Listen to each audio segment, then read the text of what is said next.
But that's not always the case. And sometimes at the very start, words get jumbled a bit as if it's not actually live, and that could be my as well I should say as if it's not live in real time, and the data gets I don't even know what you'd call it, but um, I think this is actually live. Okay, I think this is actually working. Okay, so we're live. I'm going to take this device at its word and assume I am live, and I'm going to assume my connection speed and everything is working well enough that little parts of words aren't being skipped. All right, so I'm live. All right, let's flash this video into existence. Yeah, that's going to be my high-tech intro.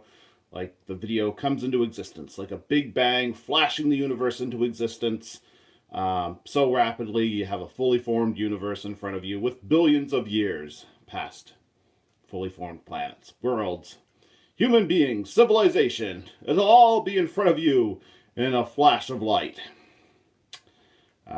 Because some of my videos kind of start with, the flash of light and a universe appearing. And, but this is glow tech. This is low tech because it's live. So boom, and there we go. That's my little gimmick. And yeah, so I was just playing peekaboo with the camera. Hey, it's Galaxian. Yeah, Galaxian as in Citizens of the Galaxy. Yay, Galaxian. Yeah, yeah. I don't know. That's just my intro. But you know what's great about this little Galaxian thing that kind of looks like a keychain, but the keychain part just kind of gets in the way. But it came that way, so I want to leave it on there. It's like it actually works. It actually works, and you can press buttons on it, and and this joystick here works, and it's just great. It's great. I can play Galaxian. Oh, wrong button. Ah, damn it. Oh, check it out. Come on. Can you see that? Oh, I don't know. Anyway, I'm gonna switch that off. This was great. I love these things. This is awesome. It's great. It's wonderful. It's if I get another one. There's other ones like that you can get. I'd get other ones if I could afford the $20. Yeah, but I'm poor. But anyway, yeah. What was I gonna talk about? Oh yeah, Ghostbusters news. I was just gonna ramble. That's the whole point of these videos, is for me to ramble about things going on in media. The world, the talk about what's going on in the universes of entertainment. Whatever's on my mind. It's UNIMULTIVERSE. So yeah, I'm talking about media. That was in the title. Live video log. It's what I can think of at the moment. What's on my mind? What's worth talking about? Or perhaps not worth talking about. Just however I ramble. Just whatever rambles forward, just rambling about this stuff. And by now I should have already lost most people's interest, the 2 or 3 that checked in. Because if I actually wanted to get some views, I'll have to upload this to BitChute or DTube. But anyway, I'm on YouTube. I'm on YouTube. Yeah, I'm sure I'll get some views on YouTube of all. Less likely. But anyway, so anyway, what was on my mind? Well, here's something that doesn't happen too often. Star Trek Discovery had a good episode. Was it mind-blowingly awesome? No. But that doesn't happen often. In fact, I think it's the first time. This might have been episode 2 of season 2, might have been the best episode of Star Trek Discovery ever. Definitely the best episode since the first 2 of season 1. The first 2 of season 1 were kind of okay if it wasn't for that idiot that started the Klingon War. That was bad writing. Very bad writing. The only way you can reconcile it and call it a story is to assume that the primary protagonist is a complete and utter moron that somehow just came into existence right there and then to be a moron, but that's the only way you can reconcile it. But yeah. Which, yeah, there's a lot of reasons to hate the primary protagonist of Star Trek Discovery, Michael Burnham, whatever. I hear some people call her Mikey Sue because she's a bit of a Mary Sue character. You know, I find it hard to think of that character as a Mary Sue. Because Mary Sues are supposed to be smart. Like, they're supposed to be skilled beyond reason or belief. And while she's kind of written like a Mary Sue, every plot just revolves around her. She's usually an idiot. In fact, this is the first episode where she kind of came off as smart. And it's kind of like the first time the whole plot didn't revolve around her. Oh, and then there was an episode of the Orville. The Orville was all right. The last two episodes of the Orville, really hard to live up to. This one wasn't better than them, but not bad. It wasn't, but that's the universal thing for the Orville. It's always, at the very least, not bad. And the Orville was good. But anyway, yeah, so Star Trek Discovery had a good episode. The Orville always has good episodes. You should be watching the Orville. Everybody, go watch the Orville. Watch it on TV, especially if you have one of those, you're set up that you're being tracked so that you're part of the Nielsen family or the whatever they call it.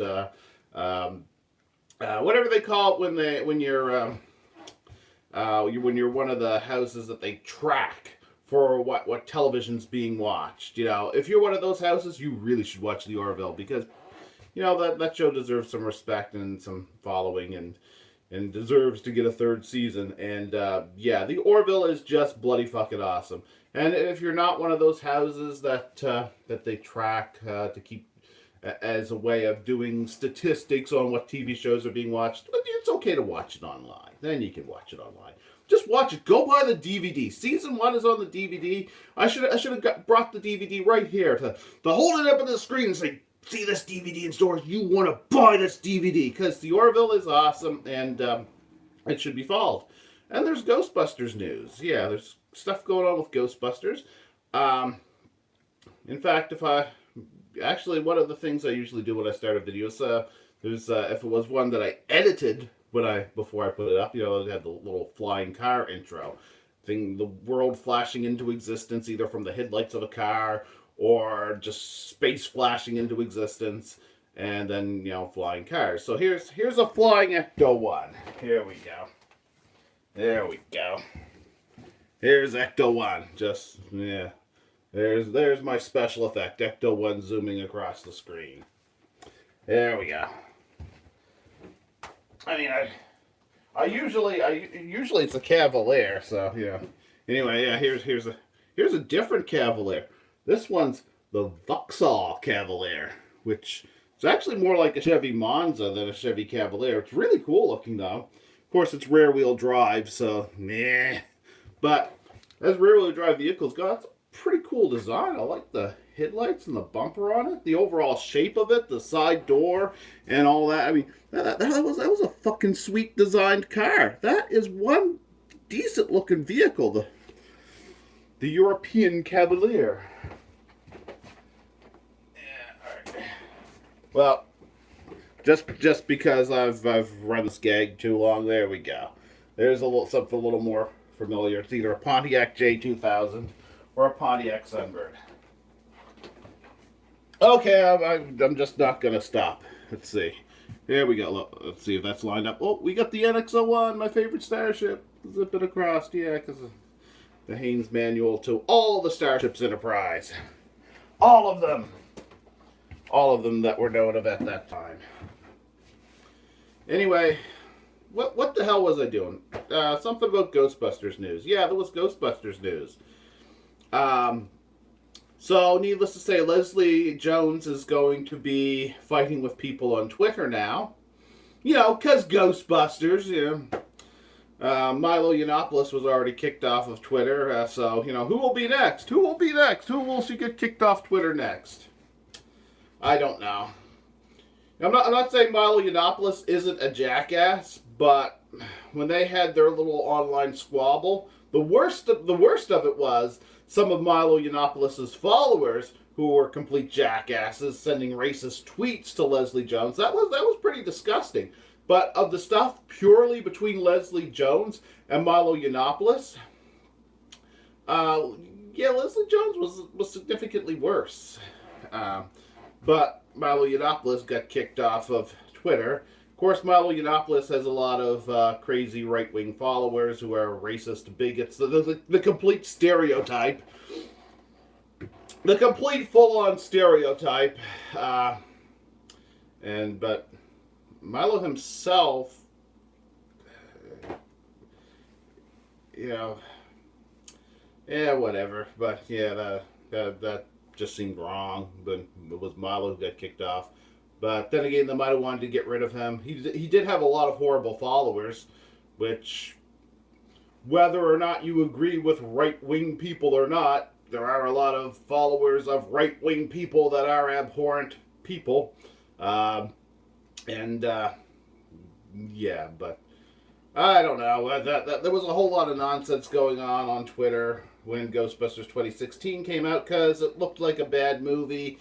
And if you didn't like the look of it, if you were a Ghostbusters fan that wasn't down with the Ghostbusters 2016, an absurd reboot of a franchise that doesn't need reboots, because if it ain't broke, don't reboot it.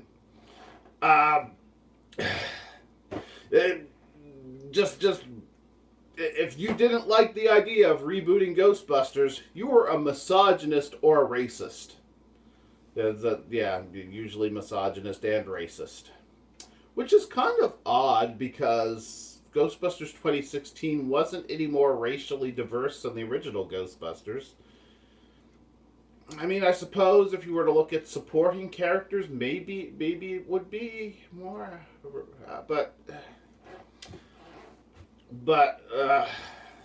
yeah,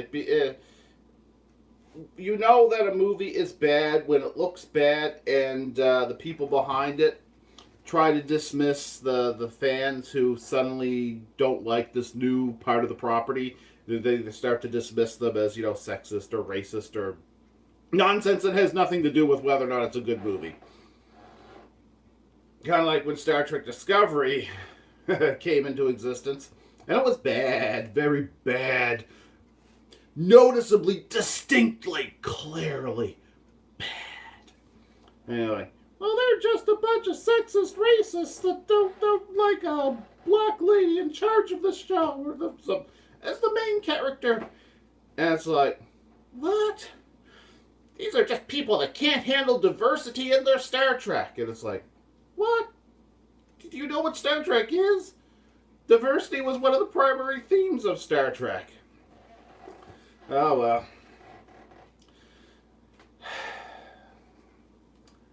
And, but anyway, back to Ghostbusters. Yeah, so, good time to get out all your great Ghostbusters paraphernalia and just get all happy for a new Ghostbusters movie. It's a real Ghostbusters 3. No insulting reboot nonsense. It's not a reboot. It's got to be Ghostbusters 3. So that's great. That's great. Finally getting Ghostbusters 3. Hooray for that. Hooray for that. Yeah. It's not like there's a disturbance. Or is there a disturbance in the situation? Well, yeah. Yes, there could be something strange going on with that movie. Yeah.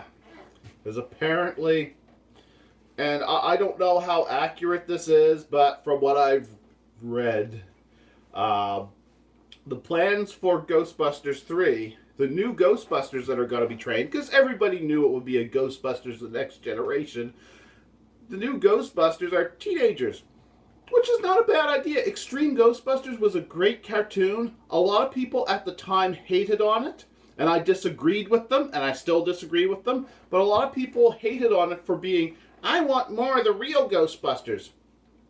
Me? So do I, but I want time to pass in these shows. I want characters to age and things to grow. And so I was ready for Ghostbusters The Next Generation, in Extreme Ghostbusters. But people were all hating on it for not being the real Ghostbusters. It aged well, though, because when most people look back on it, they look back on it as having good writing and good characters. And it did. So you take the idea of Extreme Ghostbusters, and they were teenagers. They were, what were they, 19, maybe 18? They were college age anyway. They could have been 18 or 19 anyway. College age, young adults. They were young adults. So Teenage Ghostbusters doesn't sound that bad.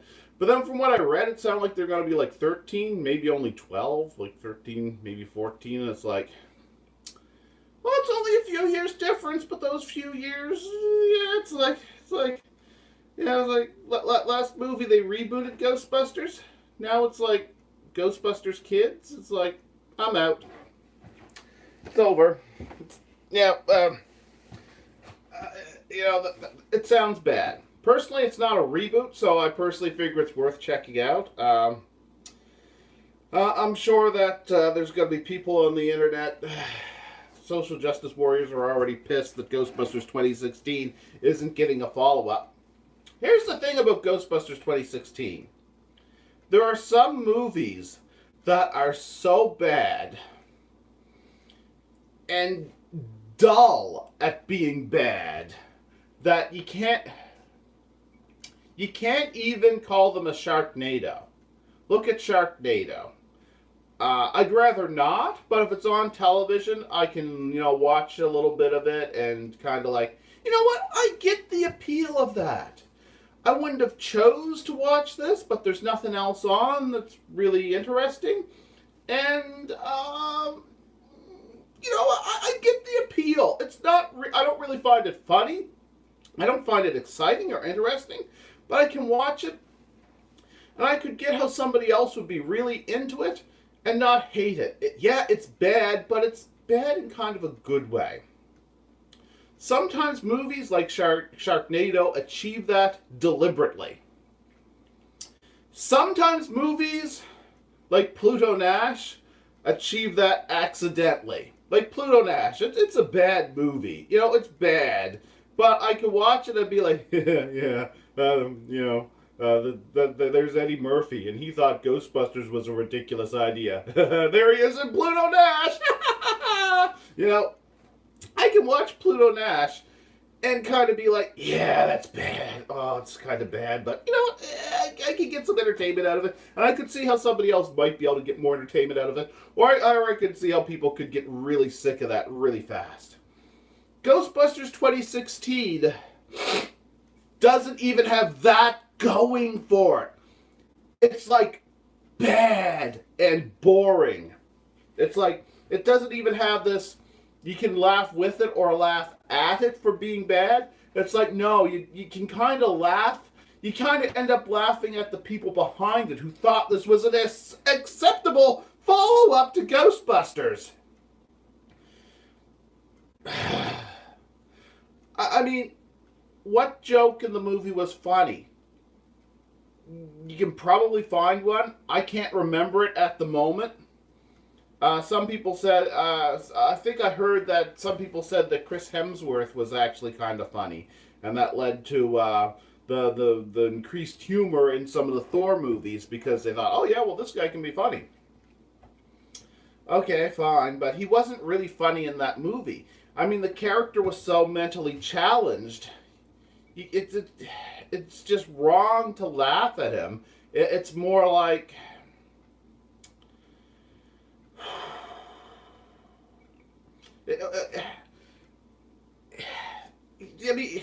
I mean, the guy hears a loud noise and he covers his eyes. That's not really a funny joke. It's like he doesn't realize to cover his ears. Yeah, okay, he's that stupid, but... he covers his eyes through the lenses in his glasses, because his glasses don't have lenses, because that way he doesn't have to clean them. And it's like, okay, that's a convoluted... It's like a convoluted little story of stupidity. But somehow it manages to miss being funny. It's like... God damn it. I don't know how to describe here's the thing. If you want to subject yourself to something really bad, it's almost as bad as live action Transformers #2. Bad. I mean, it's not a good movie. It just straight up not. Okay, whether you're a fan of Adam Sandler or not, you can kind of get how... okay.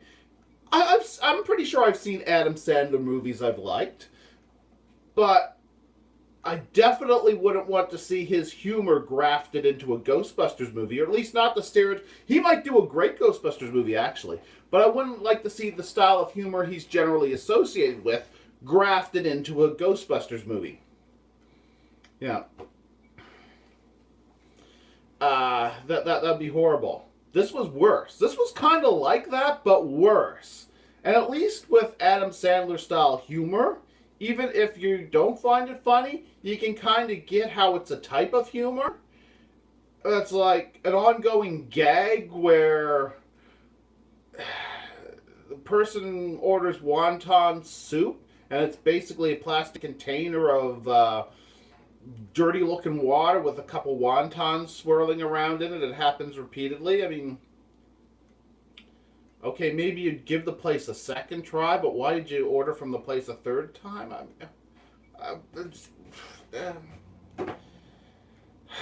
It's not funny. I'm spending way too much time trying to describe how something is not funny when this is like the most absurdly, almost hilariously extreme example of something not being funny. And you know, that was Ghostbusters 2016. And the thing is, Ghostbusters shouldn't be all about the humor. The humor from Ghostbusters should come the same way that humor in a Star Trek episode should come about. It should come back naturally from the characters in the situation. If you make the world too absurd and too silly, yeah, it's a movie about ghosts. But that's the thing about Ghostbusters is it doesn't take itself too seriously while taking the subject matter and the process of giving the story to the audience very seriously. And it instead of just being an absurd fantasy story, there's like a science fiction twist to the ghosts. You know, they try to give them a realism. They try to give them a reality. Yeah, it's a fictional reality, but they work at it. There's world building. They don't just say, well, this is just some fantasy nonsense. They kind of ground it in their own special physics. And the world around them can't just be a gag. But in Ghostbusters 2016, I'm not sure if they thought it was funny, but everybody in the movie was stupid. And I mean everybody. Now, some people accuse the game, not the game, I almost called it a game, the movie. There was a game based on it. I have the game, but I've never played it. I picked it up for like $9. They tried to sell the thing for $60 fucking. And then, needless to say, the price kept dropping on that thing until I found it in the discount bin. I was like, yeah, I'll give it a try when I finally get around to getting a contemporary video game console.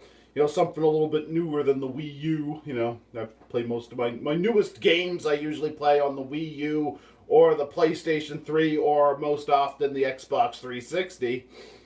Or actually the Commodore 64 Mini, the C64 Mini, that's technically new.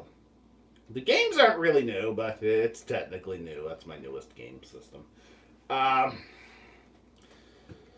I even got that more recently than Galaxian. But, okay, so anyway.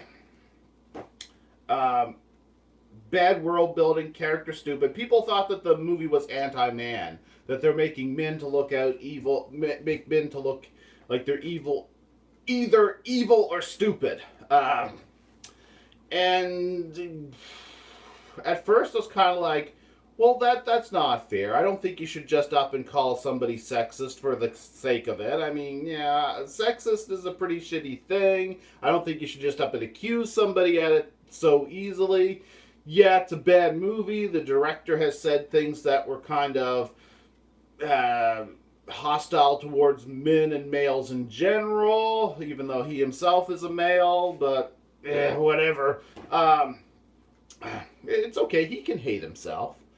Um, Hating a whole gender seems kind of stupid, but if he wants to hate himself, I could understand that could be the most reasonable thing Paul Feig could do is hate himself.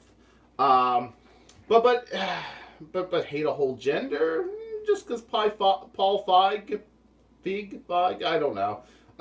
Just because of him? No, you shouldn't hate a whole gender.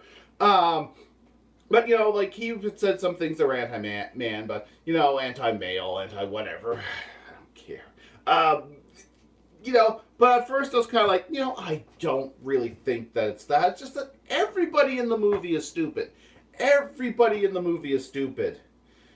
And then I watched it, and I wanted to see the difference between the theatrical cut and the director's cut.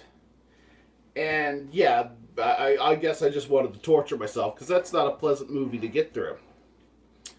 That said, I wanted to actually see it. I wanted to analyze the difference. I really wanted to know what was going on with this stupid movie. I wasn't going to watch it in the theater. I wasn't going to pay full price for the DVD or Blu-ray. I was going to get the cheapest one I could get off of eBay. But I watched both versions of it. And then when I watched the director's cut, I saw like little lines left in, and there was one where, in the extended cut, where the main villain directly points out that most of the evil ghosts are dudes, as in this case is slang for males. And it's kind of like, okay, well, I guess Sony felt fit to cut that out of the theatrical cut, but the director really wanted that in there.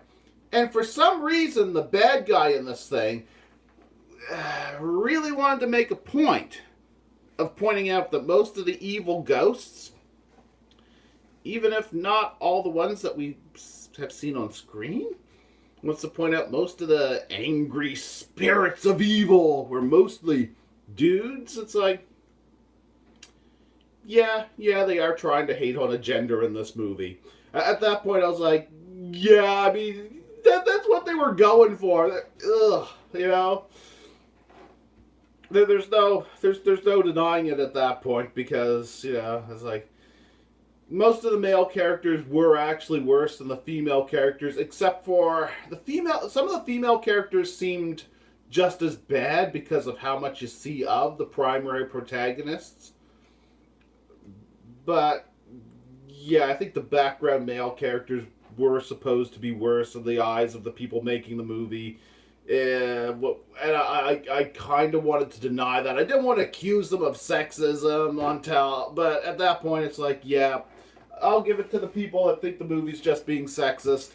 I'd say they got a point. I am thirsty and I need to keep my energy levels up, so energy drink time. I don't know if this screen has enough resolution to show that, but there's a video game character on it from Forsaken. Destiny 2 Forsaken? Is that what? I don't know.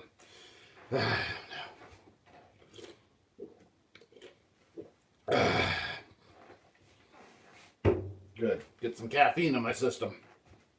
Because although I think I'm keeping my energy levels up, I don't know. If my energy is a little bit low, I might not notice the difference. Because I'm not really entirely awake. But yeah, Ghostbusters 2016, abhorrently stupid. Adding female characters, not a bad idea. Some people complained about it being all women. In this day and age, all one gender or another feels unnatural. That said, I didn't really mind the idea of it being all women. But anybody who said, well, it doesn't seem right for it to be all one gender, and it's like, it doesn't. In this day and age, it just makes it feel unbalanced.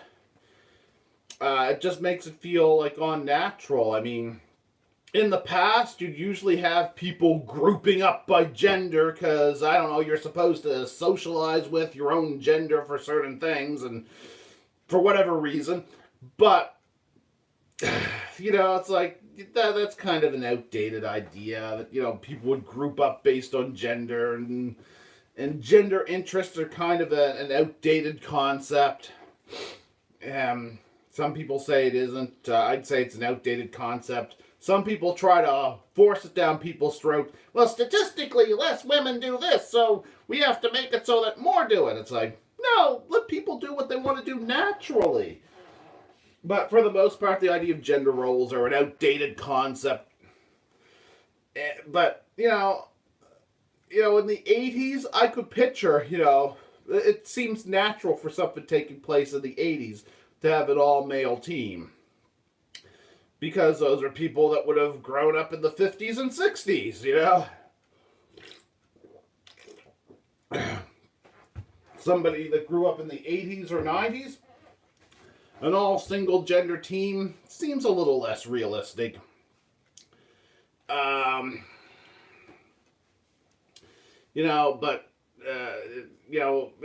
now even less realistic. If it was like, there's a lot of wind today. Well, I'm just checking because every now and then, one of the last times I did a live stream, I kept hearing traffic going in and out of the neighbors, and it sounded like vehicles that sounded closer than it should have. Today it's the wind. Every now and then I hear the wind moving something outside, and it's a windy day. That's why I was just looking out the window there for a second. Excuse me. Or maybe it's just the internet is haunted.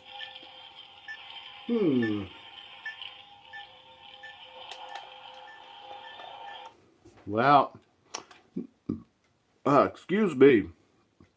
Energy drink burp. I don't think it's haunted at the moment, but maybe later. Anyway, what was I saying?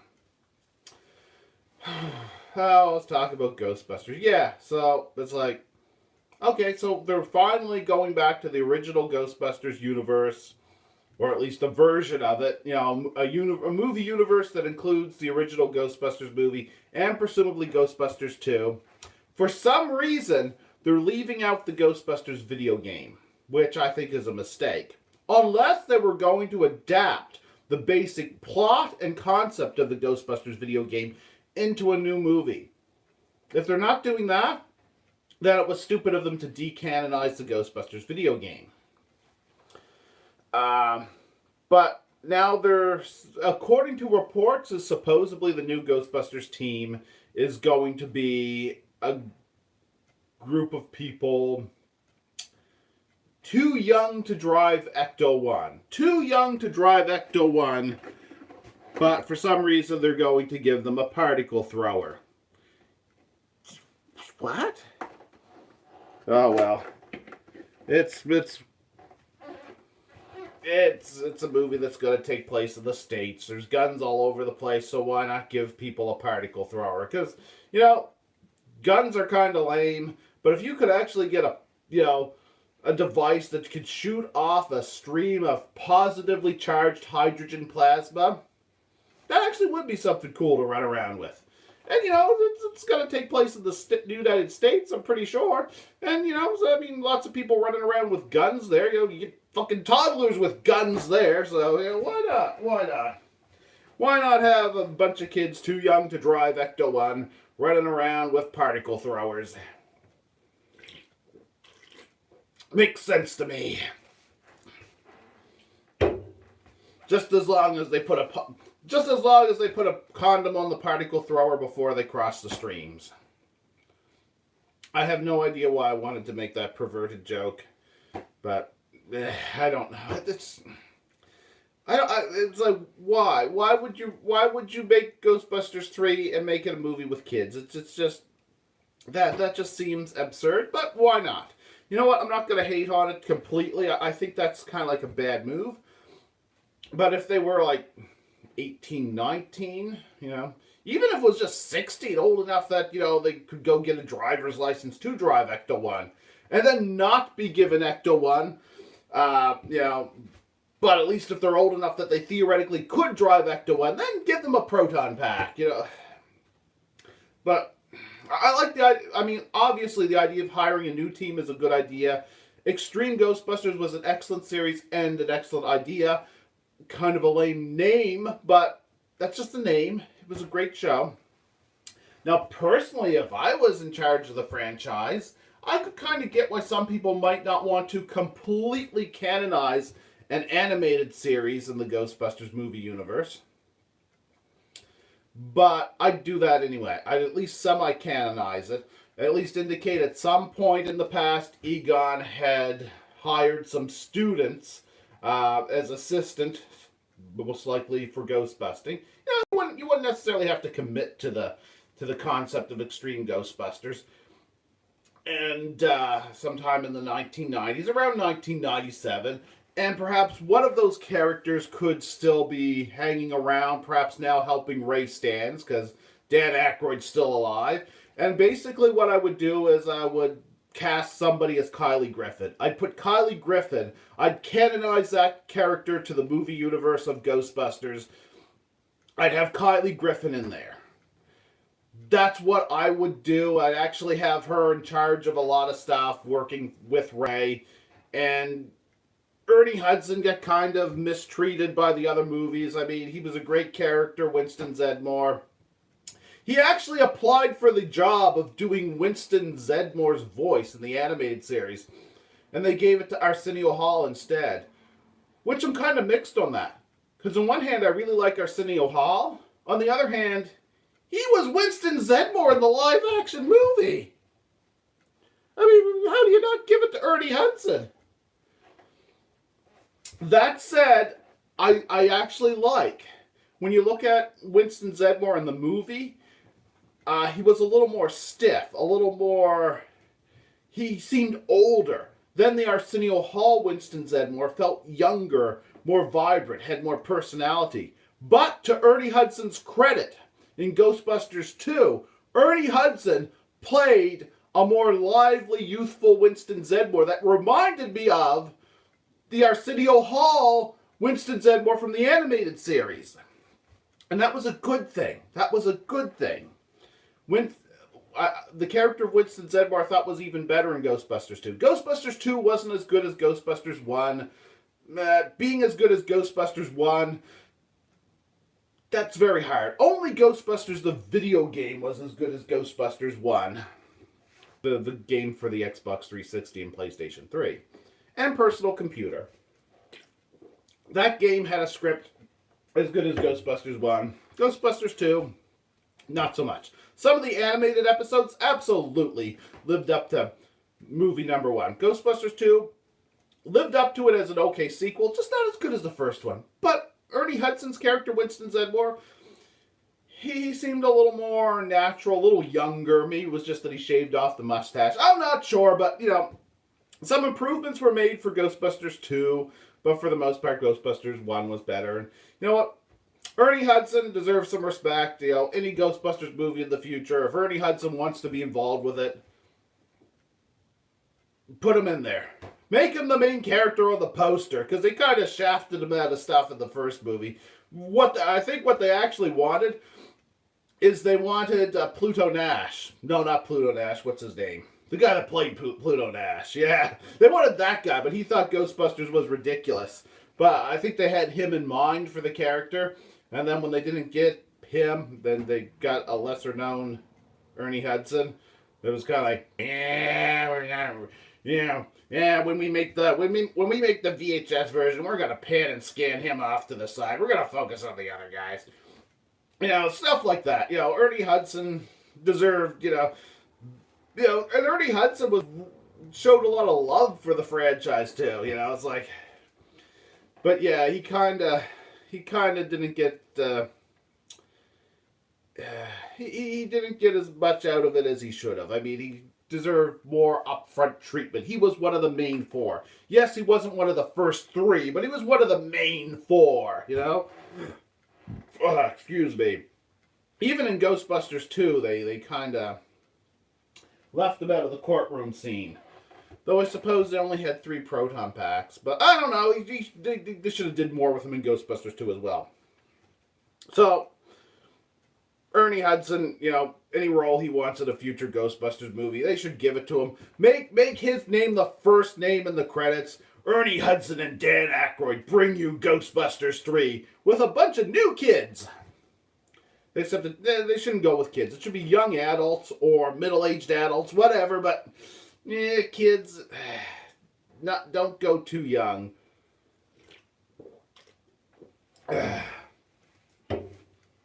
In fact, that's a lesson that could be learned from the real Ghostbusters.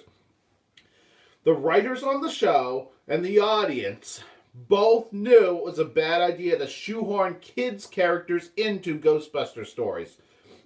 But some sort of study group hired by the American Broadcasting Corporation, who wanted to find ways to make even more money off the already successful Real Ghostbusters animated series, wanted them to shoehorn kid characters into the show, which they called the Junior Ghostbusters, which wasn't too horrible because they were kind of like a Ghostbusters fan club, but it still felt unnecessary.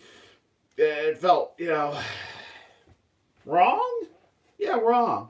If they wanted to have, some references to a Ghostbusters fan club in a couple episodes for a couple minutes, okay, fine, but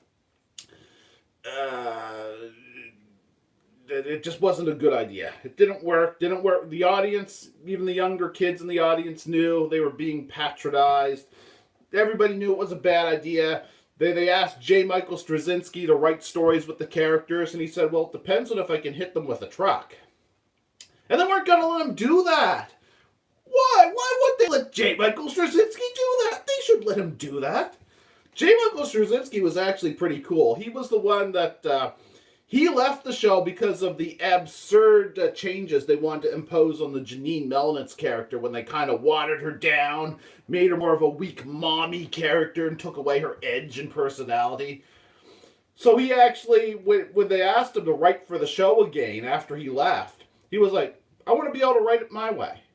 And he wrote the show that had Janine Melnitz changed by a demonic force. He explained away the changes to the character and made it a demonic force. Which, yeah, that was kind of cool. Credit to J. Michael Straczynski for that one, yeah. That's who they should have for a script writer on any future Ghostbusters movies. It's like, you want the job, J. Michael Straczynski? We know you can do it. Him or Richard Mueller. Richard Mueller wrote the novelization. He not only wrote episodes of the animated series, he wrote the novelization of Ghostbusters, Ghostbusters: A Supernatural Spectacular, based on the first movie. And it was actually even better than the movie. So, yeah, Richard Mueller, J. Michael Straczynski, these are the people that should be writing future Ghostbusters movies. But then again, Dan Aykroyd and Harold Ramis, with a little help from Ivan Reitman, did a pretty good job with the first 2 movies. I like the second movie. The second movie gets crapped on a lot for not being as good as the first one. Nothing's as good as the first Ghostbusters movie. So that's no big deal, What would have been a big deal is if I actually managed to do better than the first Ghostbusters movie. Now, that would have been outright fascinating. Unlikely. Possible, but unlikely. Personally, I think they should have made Ghostbusters 2 a little bit more like the animated series. Just kept it a little more... Because the animated series had a lot of great little short episodes, but they took the writing serious. And it was like a continuation of the universe. Ghostbusters 2 just tried to recapture the first story in just a less interesting way.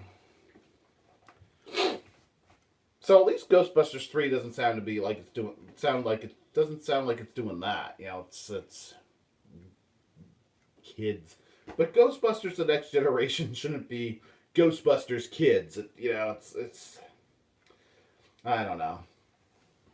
But anyway, that's just my thoughts. And some people will say, oh, if you want more Ghostbusters, don't complain about it. fandom's too full of complaining. It's like, no, if you don't like something, complain about it. I don't think that Ghostbusters 3 is completely hopeless. Not at all. I just thought that sounded bad when they said it was going to be kids. And if you learn from the real Ghostbusters, shoehorning kids into a Ghostbuster story is not the greatest idea possible. It's not even a good idea. Excuse me. Energy drink burp.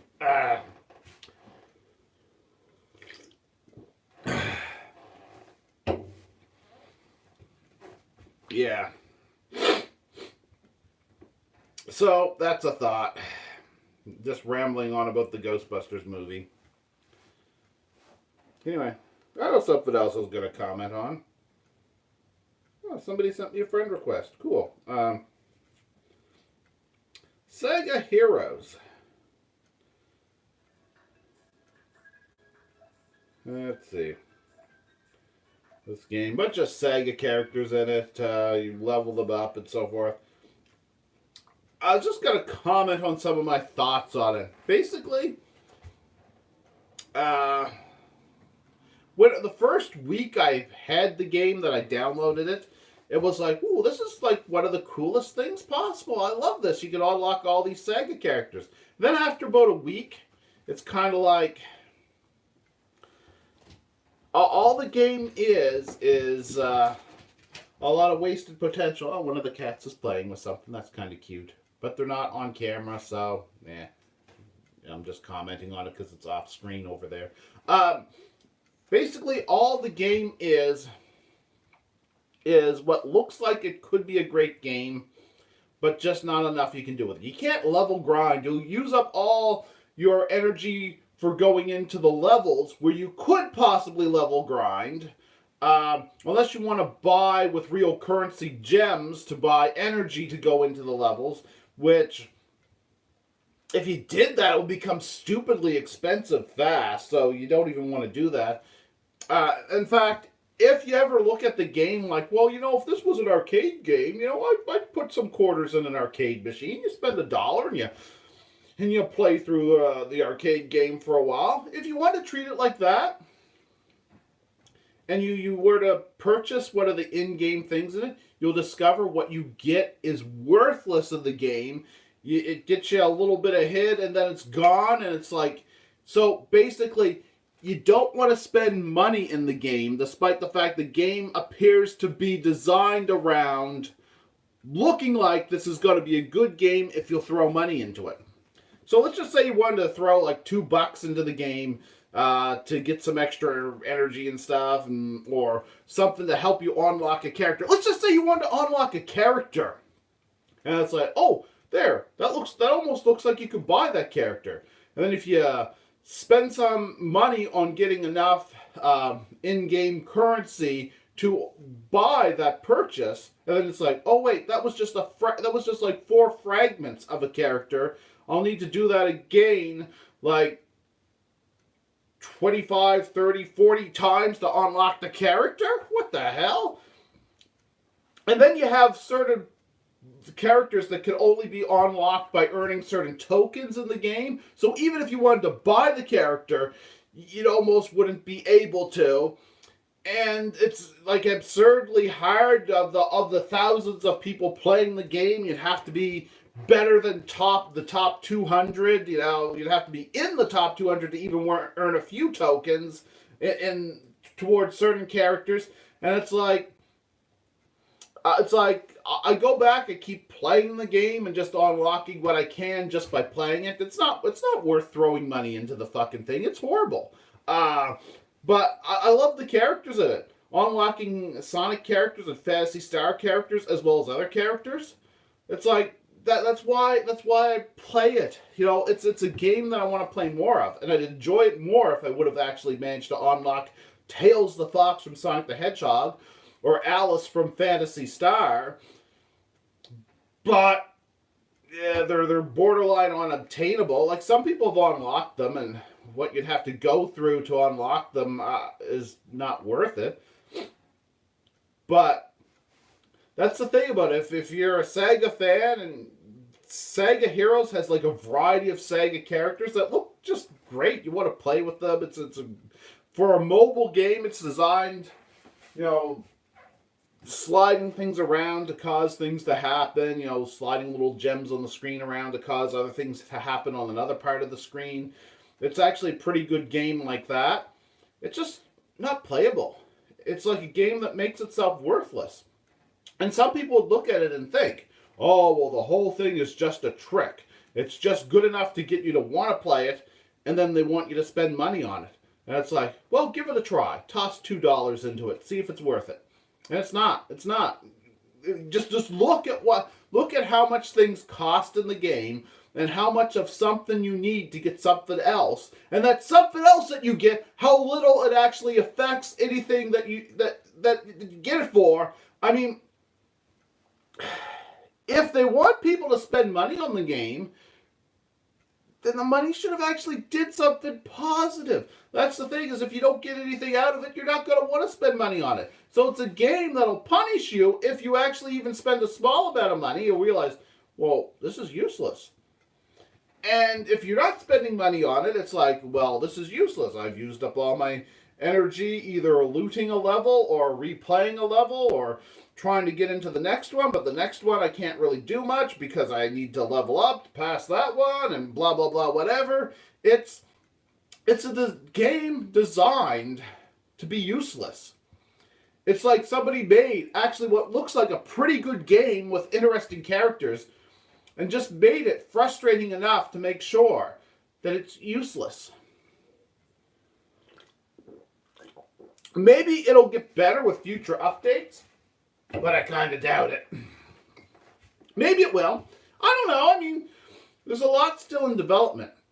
One of the things that they did that was kind of cool is they added an extra campaign. There's regular campaign, the story mode, that's the most interesting. Then there's the Beyondering. And the Beyondering, you can only use Phantasy Star characters, Jet Set Radio characters, and now they're adding Crazy Taxi characters to that one, which is kind of cool. But when they did that, you could no longer use the Phantasy Star characters or Jet Set Radio characters in the main campaign. And as for Crazy Taxi characters, they didn't have any in the game back then when they first did that. So it's like now it's like main campaign, only can use certain characters for that. And the other characters, you get a separate, smaller, less interesting campaign. It's like, why would they do that? Excuse me, if they want to make a special, smaller campaign for just certain characters, fine. But why the hell wouldn't they leave those characters in the main campaign? It's like for every step forward, it's a few steps back. The other day I saw it looked like they were going to add the guy from Crazy Taxi with green hair. I saw him as a potential unlockable character, but I didn't see any events designed around the character. And then he disappeared, so I think it was just an error that he got on there, and he must be the next one that's going to be produced for it. I'd like to see them add Vector Man to the game. That'd be pretty cool. See, it's Sega characters, so I'm like looking at thinking, oh, it'd be cool if they had this character in it. I want to see that character. But then again, when you stop and think about it, they'd probably make it absurdly, nearly impossible to unlock them. And then they'll have like special events that only last like 6 days, and you have to like level the character up to the maximum number of stars to go through every single level in that event. And those at first it looked like those events were going to repeat themselves after so long, and then they never came back. And it's the game has managed to make itself as useless as possible. They've managed to find this balance of making the game almost as good as possible with the interesting characters that you want from Sega games. And for a mobile phone game, the limited ability to play with a touchscreen, for a game like that, it looks like it's like designed really well. Like but then they find a way to just make it useless. And like I said, it might look like it's all a trick to get you to spend money on it, but if you do, spending money on it is useless. Get you nothing. So if you ever decide to spend, $2.75 or whatever it is for the least amount of thing, as you can get in it, however that works. Uh, you're going to get nothing out of that. Nothing usable, nothing special, nothing worth your bother. And then you stop and you look at it, it's like, okay, if I wanted anything serious, it's going to cost over $30 for even something that's barely worth the bother of purchasing. And I was like, no, I'm not going to spend over $30 to unlock one of the cheaper characters.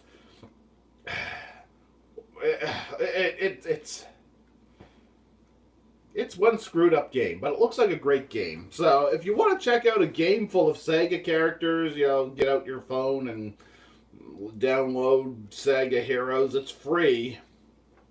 And if they monetized it with ads and because they want to make money off of it, they'd probably be better off doing that. Watching a few ads to help you unlock stuff, because there's nothing in it worth purchasing. There's nothing you're going to get for your purchases.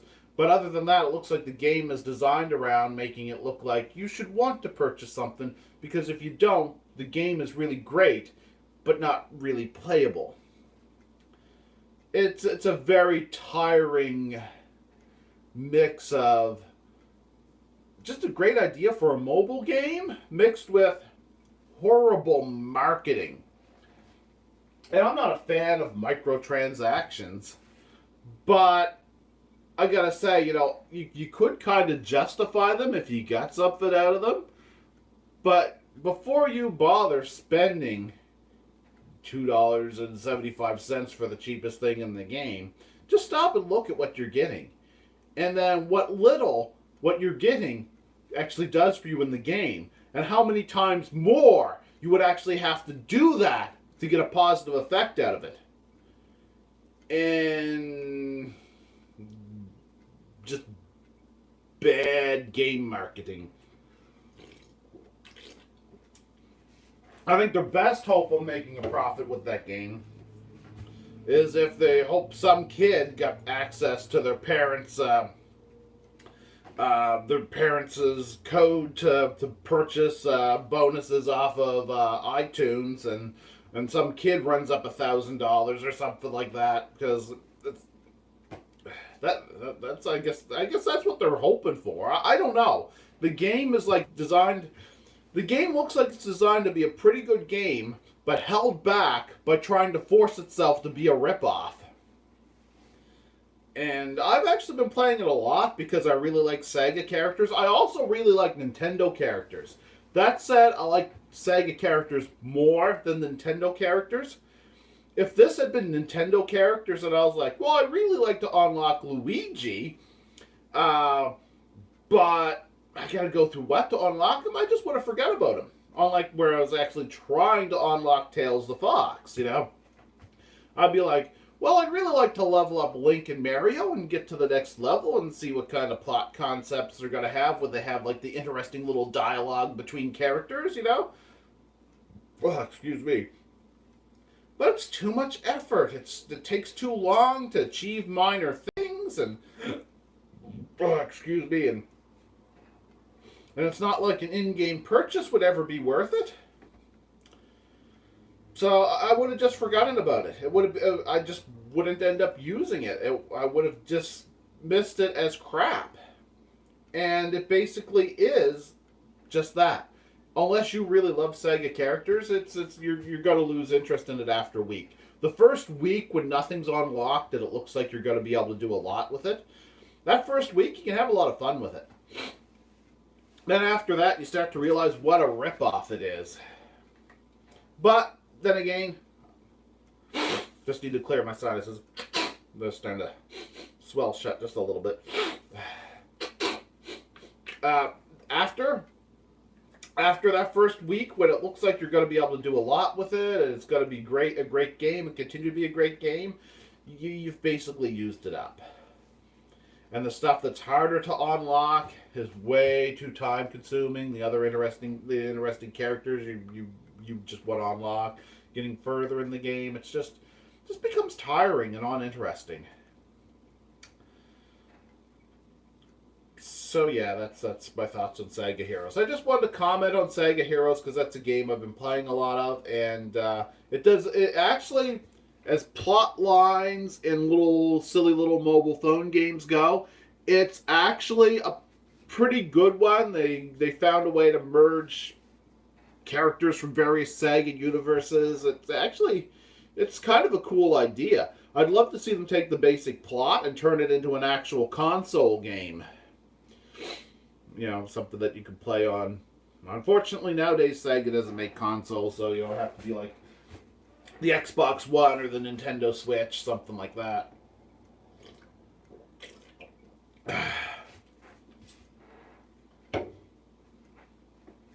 So anyway, I was commenting on, I had some thoughts on the Orville. I actually wrote down notes. I was like, the second time I watched the Orville and Star Trek Discovery, I thought of some things that were just interesting or odd, and I don't have them on me. Just a second. I'm going to walk right over here, but actually, what am I going to do with this while I'm gone? I'm going to press that right here. All right, and that's not what I want. What's going on with that? Okay, that's not what I want to do. All right, I want to press over here. And no, I don't want to do that, whatever's going on there. All right, so I guess I don't want to tamper with that. I mean, this thing's live. Unless it brought up... All right, just a sec. What a sec. I'm just going to bring that up. And, okay, yeah, we don't want that to go. And, there we go. Oh, it's not doing anything. There we go. All right, for 1 second while I'm off screen, enjoy the bubbles. Enjoy the bubbles. And if I move around, does it kind of look like that causes the bubbles to move just a little bit? Just a little bit bubbles. I don't know. Anyway, just a second while I'm off screen.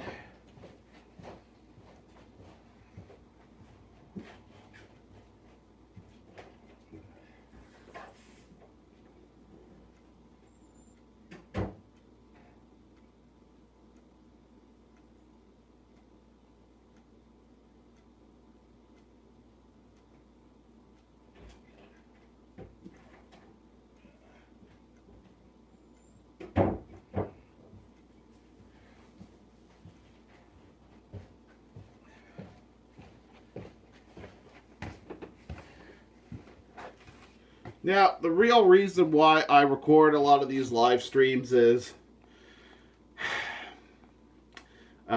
because it's kind of easy, and I don't have to do I don't have to worry about storage space. There, get rid of the bubbles.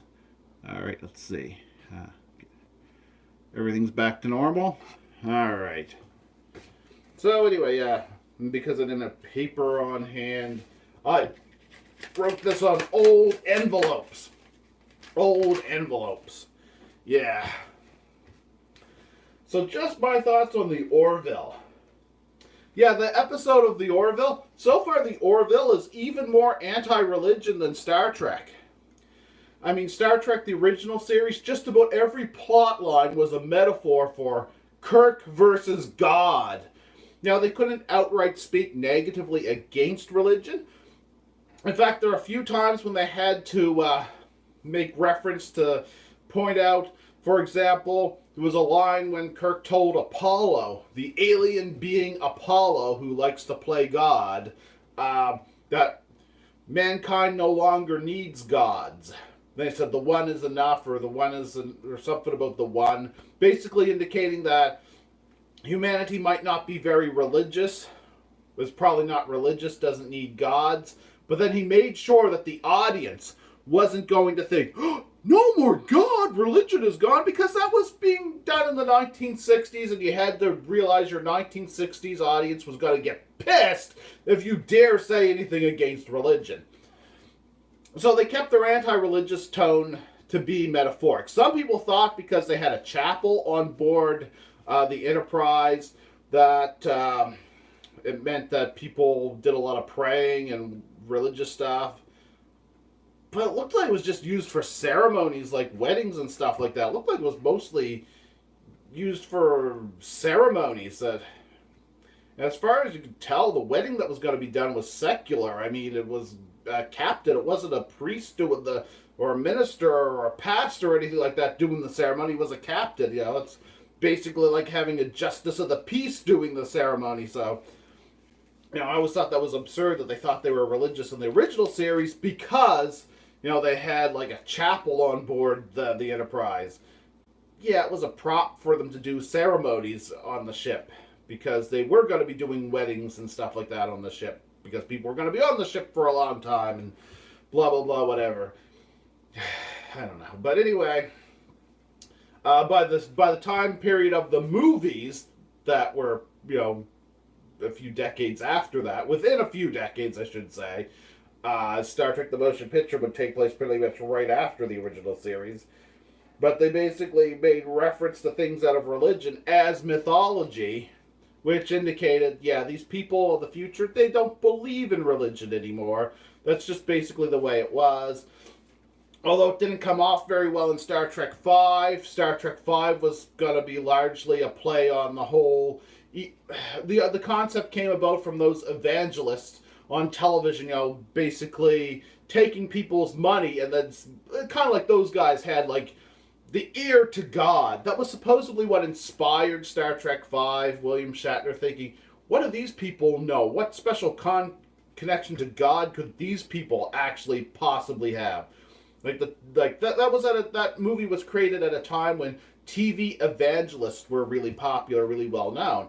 And although it didn't really translate well into the movie, and it became just kind of a weird mess of a story, it was still better than Star Trek Discovery or Star Trek 2009, but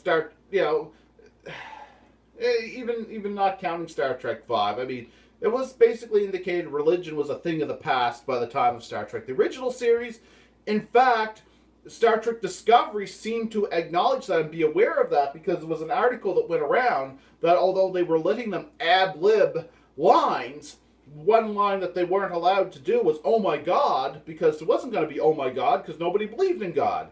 Which was stupid because just because religion went away doesn't mean the curse words went away. And in fact, McCoy, I'm pretty sure, said God damn it an awful lot. Or at least damn it and, you know, and so forth. Damn it, Jim. And by the time of Star Trek The Next Generation, Picard had made some lines. I think it was like the second episode of season 2 of Next Generation. Picard had made some references that made it sound like he didn't really approve of secularism or taking religious seriously, but had an agnostic view. Then later it was indicated that he had a far more secular view, so they weren't really consistent on that. But religion was basically seemed to be outdated. Deep Space Nine really pushed that point further. Voyager indicated people still have freedom of religion, even if most people didn't believe in religion. Deep Space Nine showed that the Federation was mostly very secular, that religion was considered outdated. But there were various religious characters, but they were always aliens, and some conflict came from the fact that they were alien. But this episode of the Orville was probably more anti-religious than most episodes of Star Trek had ever gotten, but they used astrology as the stand-in for religion. And I'm going to step off screen for one moment, just because my bladder's telling me to go to the bathroom.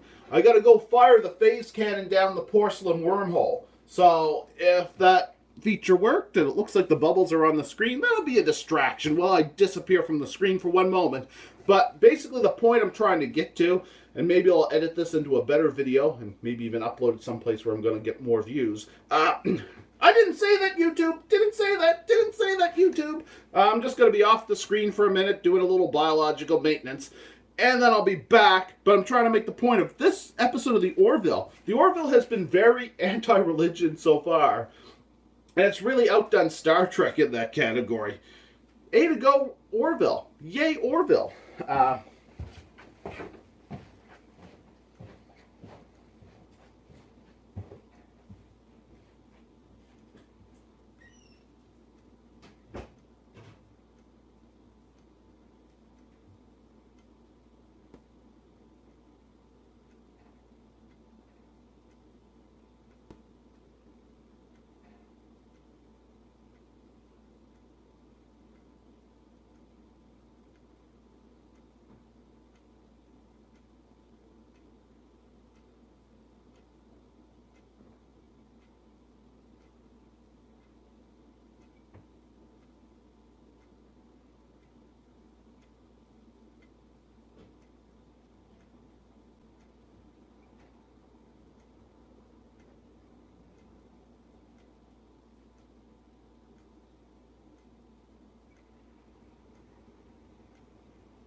There, that's dealt with. Just had to go fire the phase cannon down the porcelain wormhole. And now I'm back.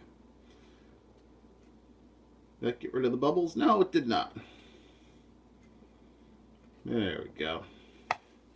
Alright, so this most recent episode of the Orville had a very distinct theme of intolerance based on religion, and the religion just happened to be astrology. Astrology, my old nemesis. Well, actually, religion was more of a nemesis. Astrology was like a, why the hell do people even believe that? Isn't that the sort of thing that should debunk itself? We believe this is going to happen and that's going to happen because of the position of the stars. Oh, so the stars. Big nuclear powered, well, actually powered by gravity pushing them together, but gravity instigated, nuclear energized, nuclear reacting, nuclear fusion heated balls of plasma light years away are going to have a personal effect on your life, a literal personal effect on your individual life, and everyone just like you that happened to be born at a certain time because reasons. No, of course, the predictions are always vague, because they have to be vague to even pretend anything in reality remotely lines up with them. I mean, astrology was like, it's like, you just stop and look at astrology, and it basically debunks itself, and then some people take it seriously. Now, granted, in real life, people aren't killing each other over it, kind of like, real-world religions, where they use their cosmic space daddy as a reason to murder each other, and have dominion over the land and pollute and kill animals and all sorts of crazy shit throughout the world goes on because of religion. And I'm sure somebody will say, religion doesn't tell people they can pollute, because that was one of the one in there that might seem the oddest and hardest to find a connection to. Actually, There has been incidences, you'd have to look them up, in the past where some politicians and some large, powerful nations have talked about, given reference to not believing in climate change, not believing in the negatives of pollution, and even referenced it not mattering when Armageddon takes place. So yes, people who believe Judgment Day is coming do have an effect on the environment. Sometimes, not always, but it's happened throughout history, and yeah. So this is the Orville versus religion once again, but the religion this time just happens to be astrology. And people tend to dismiss astrology as superstition. The difference between cults, religions, and superstitions is the difference between a cult and a religion is the numbers. All religions start out as cults. And the difference between superstitions and religions and cults, what makes superstitions different is they're not really as organized. In fact, basically superstitions make up the mythology of religions. Very often. Anyway, it was the Orville versus astrology, which is just another version of the Orville versus religion, which is an ongoing theme, and I'm just fine with that. As somebody that has to live on this fucking planet with all the fucking idiots that live on it, I'm pretty happy to see metaphors that deal with the real plagues that really screw up humanity.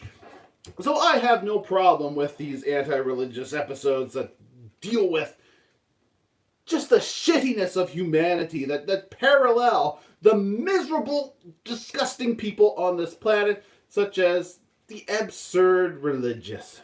So, yeah. I'm just fine with this episode. In fact, I liked it. But that said, for the Orville, it was not the strongest episode. After the last two episodes, those last two episodes before this were amazing. Those were great episodes. The one where they went to Saleya, the planet that's named after Mount Saleya, even though Mount Saleya is on planet Vulcan in a different universe. They're parallel universe Vulcans, just that planet Saleya is heavier than Vulcan. And Vulcan's a lot drier with less oxygen. Same thing, different universe. Just saying, the Soleans are Vulcans. Not really, but kinda. I mean, their planet's named after Mount Solea, so Solea, Soleans. They spelled it with an X for copyright reasons. You know what I'm saying? They're Vulcans. Anyway, the episode where they went to Solea, that was awesome. That was TV gold. That was near perfection. It was kind of perfection. And then you follow that up with the episode where the Krill abduct Mercer. It's like, that was an awesome episode.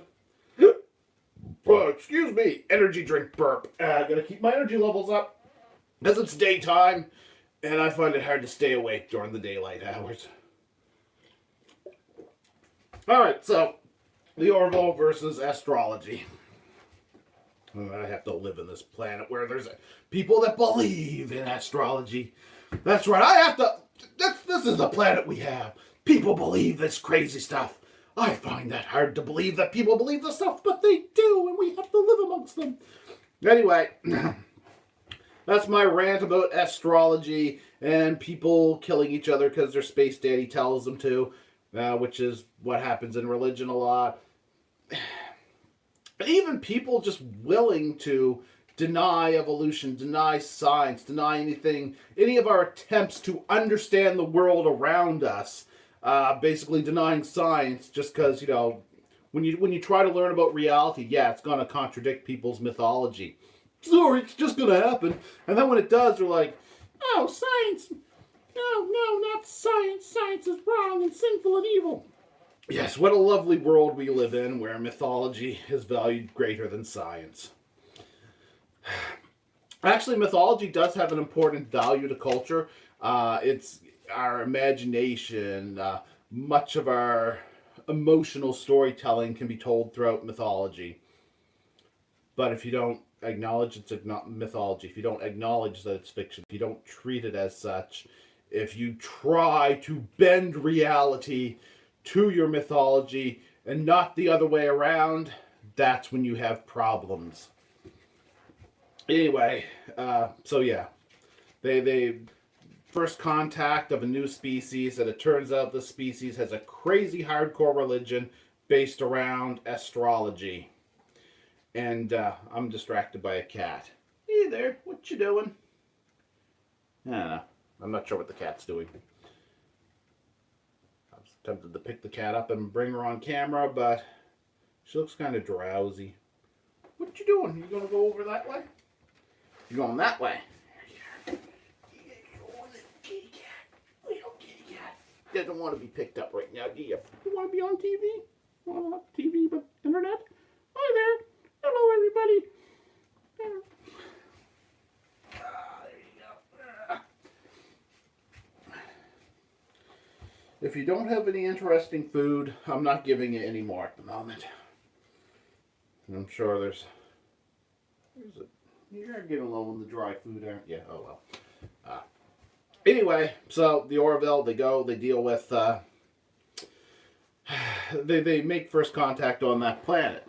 And, yeah, here's something interesting. They talked about the species of Genesee, which, they're kind of like social justice warriors. They have contempt for males in positions of command and control, which caused the new Solane first officer to punch her previous captain in the face, apparently breaking his nose, to win over the assistance of the Genesee. Genesee?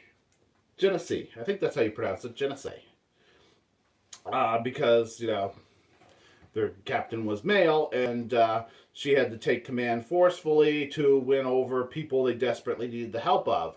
Which, as necessary as she claimed that was, they said she broke his nose, and it's like, I know that her species is known for being super strong, but in the past they portrayed them as having pretty good control of it. It's not like they pick up a teacup and it's like, oops, I accidentally crushed this, you know. So, yeah, you think that they could have, yeah, that does seem pretty unnecessary. Even if she had to pretend to be hostile to The captain acting like he's in charge, pretending that he wasn't. Yeah, that did seem unnecessary, you know. Should have been portrayed as an accident, but she portrayed it as necessary, and it's like, well, you kind of get how you're dealing with basically a species that's crazy social justice warriors. Okay, fine. But and you desperately need their help in the situation they were in because they were just in a horrible battle with the Krill. It's, you know, that should count as an accident that she punched him hard enough to break his nose. I mean, even if they had to pretend that she was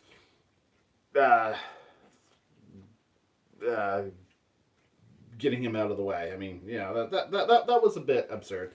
Another thing I thought was kind of weird is they referred to the transmission that the aliens did as microwave transmission, which means the Orville picked up a microwave transmission. Now, the question is, were the microwaves somehow broadcast across some equivalent of subspace? I think I actually heard the word subspace being used once in the Orville. Although they usually reference quantum fields and things like that and avoid subspace and warp drive and terms like that to keep themselves not too much like Star Trek. And both Star Trek and Star Wars, as well as Stargate, have used the term subspace. Babylon 5 actually avoided using the term subspace. Babylon 5 has used hyperspace, much like the term used in Stargate and Star Wars. And as for their subspace-like transmissions, they generally referred to those as tachyon transmissions in Babylon 5. But anyway, the cat sneezed. Which means it's not just me getting stuffed up when cat hair gets in my sinuses. They too are sneezing. Yeah, so anyway, yeah, I thought that was kind of odd. Like, the microwave transmission wasn't necessarily a faster-than-light transmission. Now, in Star Trek, when they talk about warp drive, a species has to be warp-capable for them to make contact with them. Personally, I think subspace transmission should count as warp-capable because it's a faster-than-light communication, and if a species developed that, they'd be able to listen to the other beings of the galaxy and so forth. And I always assumed the Orville had similar rules on, you know, not contacting, you know, undeveloped species that haven't become part of the galactic community yet. But apparently, there was no indication that this microwave transmission was in any way embedded in a level of other dimensional space or warped space-time in a way that would allow it to travel faster than the speed of light. They referenced it as being capable of interstellar communication, which made me think maybe it was the microwaves were being transmitted through another sort of field that did travel faster, that allowed it to travel faster than the speed of light. Maybe, you know, maybe the waves were the wavelength to be a microwave transmission, but it wasn't an electromagnetic transmission. Maybe it was some sort of special transmission created using dysonium, the weird material that they have in the Orville that allows for faster than light travel and apparently faster than light communication. You know, Sol, it's the center of the solar system, or Sol star system, and this is the third planet from it. So this is Sol 3. But people don't go around saying, hi, we're from Sol 3. These are people that are new to space, and they were calling their planet Rigor 2. I kind of get that maybe that was a trick of whatever sort of universal translator that they have in the Orville, but because they must have some sort of universal translator in the Orville. But I don't know. I just thought that was kind of weird. They go to planet Rigor 2. That's like calling Earth Sol 3. Yeah, I know, like Star Trek does that too. It's like, we're going to Cardassia Prime. But then again, Earth Prime, Terra Prime. Terra Prime was an organization rather than a planet. At least that makes sense as the home world, the prime world, you know. Terra Prime was a racist organization worth mentioning. But Terra is the name of the planet. Earth is more of a slang name, you know. Or Sol 3. But nobody calls it Sol 3. The moon, that's Sol 3A. Star Sol, Planet 3, first satellite, Sol 3A. Yeah. Anyway. Oh, yeah, Ted Danson was in this episode. How cool was that? I used to like the show Becker. Then I started watching House MD instead. But Becker was cool, too. And I remember Ted Danson from Cheers. So that was kind of cool. I don't know why. I was just happy to see Ted Danson. Hopefully he enjoys science fiction, because I think it's cool to see Ted Danson. You know, another old actor I haven't seen in anything. Well, actually, no, it was a couple years ago I saw John Larroquette and stuff. John Larroquette played a Klingon in one of the Star Trek movies. He was the Klingon that survived Star Trek 3, if I remember correctly, as opposed to Christopher Lloyd, who was the captain of the Bird of Prey. Christopher Lloyd, who's also known for driving a taxi in the TV show Taxi, and also a DeLorean in Back to the Future. That's right, Christopher Lloyd's Bird of Prey from Star Trek 3 and Star Trek 4, they made it into a time machine. Because if you're going to make a time machine, you might as well make it out of, something with a little style. So they made the time machine out of a Bird of Prey. Or a DeLorean. Whatever. Oh yeah, the whole thing, yeah.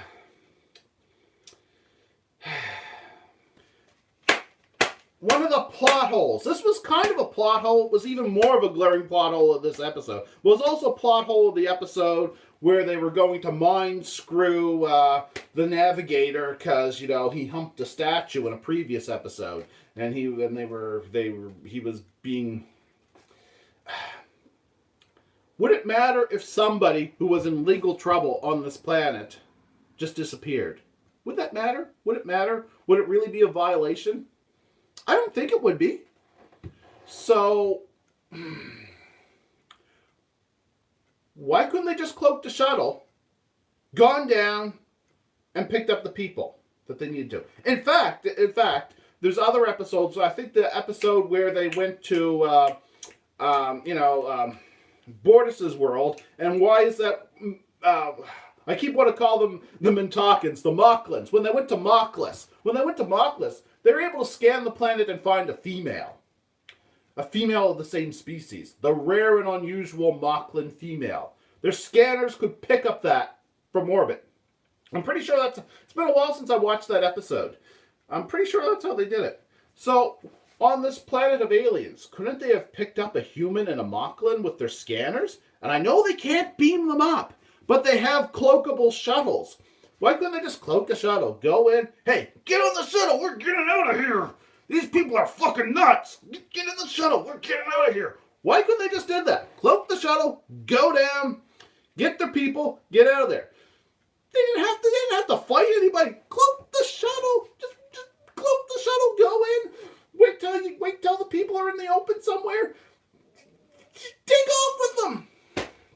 They were in a prison camp, but part of the prison camp was outdoors. Their shuttles cloak. They have cloakable shuttles. Scan the planet.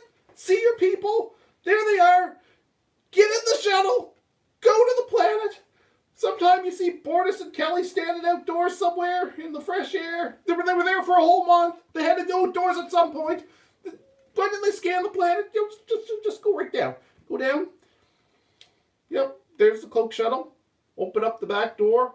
Hey, Kelly, Bortus, get in. We're getting out of here. That's all they had to do. Problem solved. They didn't do it.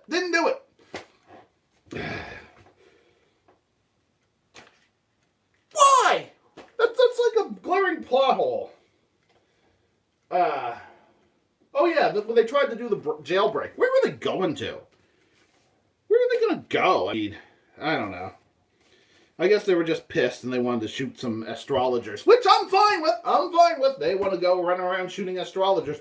I wouldn't recommend that in real life. A lot of trouble. But I think it would make more sense to shoot hunters and fishermen, because they're actually killing a creature. But, you get fed up with a bunch of astrologers imprison you in the concentration camp. Yeah, I can kind of get why they wanted to shoot up But still, they were trying to make a jailbreak. What, were they just going to run off and hang out in the desert or something? I didn't really get that. It seemed like it was just going to end badly. Anyway, I've been drinking a lot of energy drink, So I'm actually going to go fire the phase cannon down the porcelain wormhole one more time, because caffeinated liquid goes to the bladder fast. And that's all the oddities I thought about the episode of the Orville. I thought it was kind of a lot of oddities about it, but, plot holes, whatever. But I'll be back and talk about Star Trek.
All right, gotta turn off the.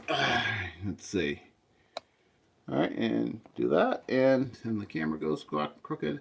But yeah, all right. So I wanted to talk about the Orville episode and listed off some of the things I just thought were oddities, and yeah.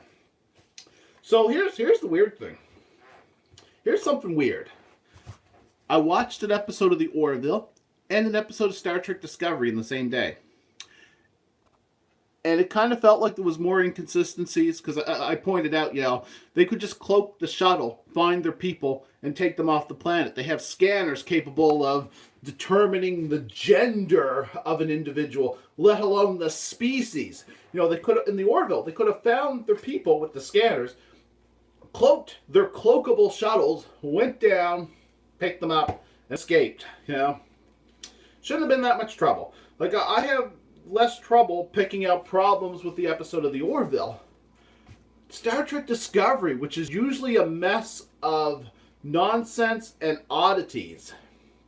And it wasn't that long ago I recorded a video talking about episode 1 of season 2. And while I thought it was more competently written than your average episode from season 1, it was still a bunch of nonsense and crap. This episode was actually a coherent, decent episode. And I had less little issues with the episode of Discovery than the Orville, and I actually liked them both. The Orville is an awesome show. Liking the Orville's no surprise. Star Trek Discovery is an abhorrent load of crap, but this was actually a good episode, and that's all I can say about it. Well, no, I got a whole lot more to say about it, but that's we're talking about Star Trek Discovery. Star Trek Discovery doing a good episode. That's mind-blowing. That doesn't happen except now. Now it happens. Never happened before. Wow. I guess they really, really tried. They said that there was a writer on staff that wrote novels. I think they were responsible for a Star Trek Voyager novel. Now, Voyager, prior to Star Trek Discovery, Voyager was my least favorite TV series. But I liked the novels. Star Trek Voyager in novelization form, I found actually turned out pretty good some of the times. The TV show I felt was Star Trek at its sloppiest, but until Discovery. Discovery was bad. But I'll give Discovery this much credit. It wasn't as bad as Star Trek 2009, but Star Trek 2009 was pretty bad. It's hard to get worse than Star Trek 2009. Star Trek 2009 is in the category of Ghostbusters 2016. If you want to do worse, there's really only Transformers 2. Transformers 2, that's about it. It's hard to... Other than that, there's not much worse than Star Trek 2009 or Ghostbusters 2016, except maybe Transformers 2. And Star Trek Discovery isn't that bad. Bad? Absolutely. The weakest Star Trek on television ever? Yep. But not as bad as Star Trek 2009. Of course, there's also Star Trek Into Darkness. That one was pretty bad. It wasn't as bad as 2009 until they get to the point where they actually resurrect Kirk using Khan's blood. Turns out Khan's blood is resurrection juice. Lovely. But anyway, yeah, Discovery. Now they determined Spock is connected to the mysterious RID signals. Okay, so could it be some time-altering effect of RID matter in the future? Because old Spock was connected to that, so, yeah. Could it be? I don't know. Oh, yeah. Tilly removed a chunk of the asteroid that was charged up with dark matter particles with what was kind of like a Star Trek ghost trap, you know? It was like a Star Trek version of the ghost trap, except, you know, it had like a little laser that cut a piece of it off, and, you know, and then she sucked it up. And they talked about how dangerous it was that she did that on her own, that she ghost trapped a piece of asteroid, but, you know, I remember thinking, when she was doing it, when she was holding the thing that was cutting it and sucking a piece of it in, when she was doing that, I thought it looked like she walked right up. It looked like she was right underneath the edge of it. So if it had fallen down, it would have, like the Monty Python foot of God coming down and stepping on her, if it had, you know, fallen on her. And it was like a little fragment of it came off and like hit a table, collapsed the table, like just destroyed the table, just really get a little tiny piece of it, because they established it has, you know, extreme gravitational properties. Anyway, you know, but I thought, you know, couldn't that thing work if she stood back a little bit further? Because, I don't know, she looked like she was unnecessarily close to it. But then when it gave off a burst of energy and smacked her into the wall, like, that was harsh. And, you know, then they criticized her for doing something too dangerous alone. And, yeah, she probably should have had somebody watching her there. And you could tell something was up with that mysterious person talking to her right from the start, you know. But you were supposed to notice that. You're supposed to tell something was off about her. Oh, yeah, if you don't know, I do spoilers. I'm talking about something, there's going to be spoilers. I prefer my stuff spoiled with spoilers because I don't find it spoils things. Hell, if I know what I'm in for when I watch something, if I haven't already seen it, I actually enjoy it more if I have an idea of what I'm about to see. I might have actually enjoyed The Matrix if I didn't think it was a different type of movie than what it actually turned out to be, but I don't know. Anyway, yeah. Yeah, that's another thing. Ghosts. Star Trek Discovery's doing some ghost busting. Yeah. And I'm sure as bad as Star Trek Discovery is, they'll still do it better than Ghostbusters 2016, because yeah. Oh shit, somebody creepy is watching this video in the future! Yep, that was a major psychokinetic chronal event that I detected on the PKE meter. Chronally displaced, evil staring and glaring. I don't know, who knows. But anyway, yeah. Ghosts. Now, when this could either be alright or horrible. And, you know, in the past, when the guy who wasn't really connected to the mycelial network was determined to be a ghost in the mycelial network, you know, the fungus superhighway smeared across subspace, when he was there, it could have been passed off as the mycelial network communicating with Stamets as somebody Stamets would recognize. That could make sense. But now they're saying this fungus, this subspace fungus, is kind of like a god, giving people an afterlife now. That seems a little weird, especially even by Star Trek standards, making forced ghosts. But after Tilly had her experience with the dark matter material, and of course she has connections to the mycelial network just like Stamets does. She starts seeing a ghost.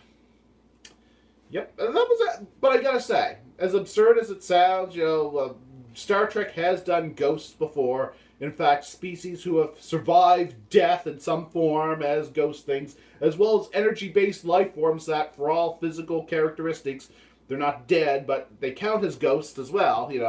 They're kind of ghost-like anyway. Star Trek has kind of did this before, but this is a little more, not sure how to put it, but a little bit out there even by Star Trek standards. But still, that was actually a pretty decent ghost story Star Trek moment. That was actually pretty cool. References to World War III, kind of cool. Keeping things consistent with Star Trek The Next Generation and Star Trek Enterprise. Not so much Star Trek the original series, which claimed that the eugenics war was Earth's third and final big war, which was very distinctly and clearly stated in Star Trek the original series. But the hell had been retconned out of that by within the first episode of Next Generation. So, yeah. Keeping consistent with Next Generation and Enterprise, which is a good idea. References to World War III and its time period. Also keeping consistent with the movie Star Trek First Contact. And basically, religion in Star Trek. Star Trek has always been fairly anti-religious, often in metaphor, rarely outright stated. Star Trek V did a real sloppy job of handling religion.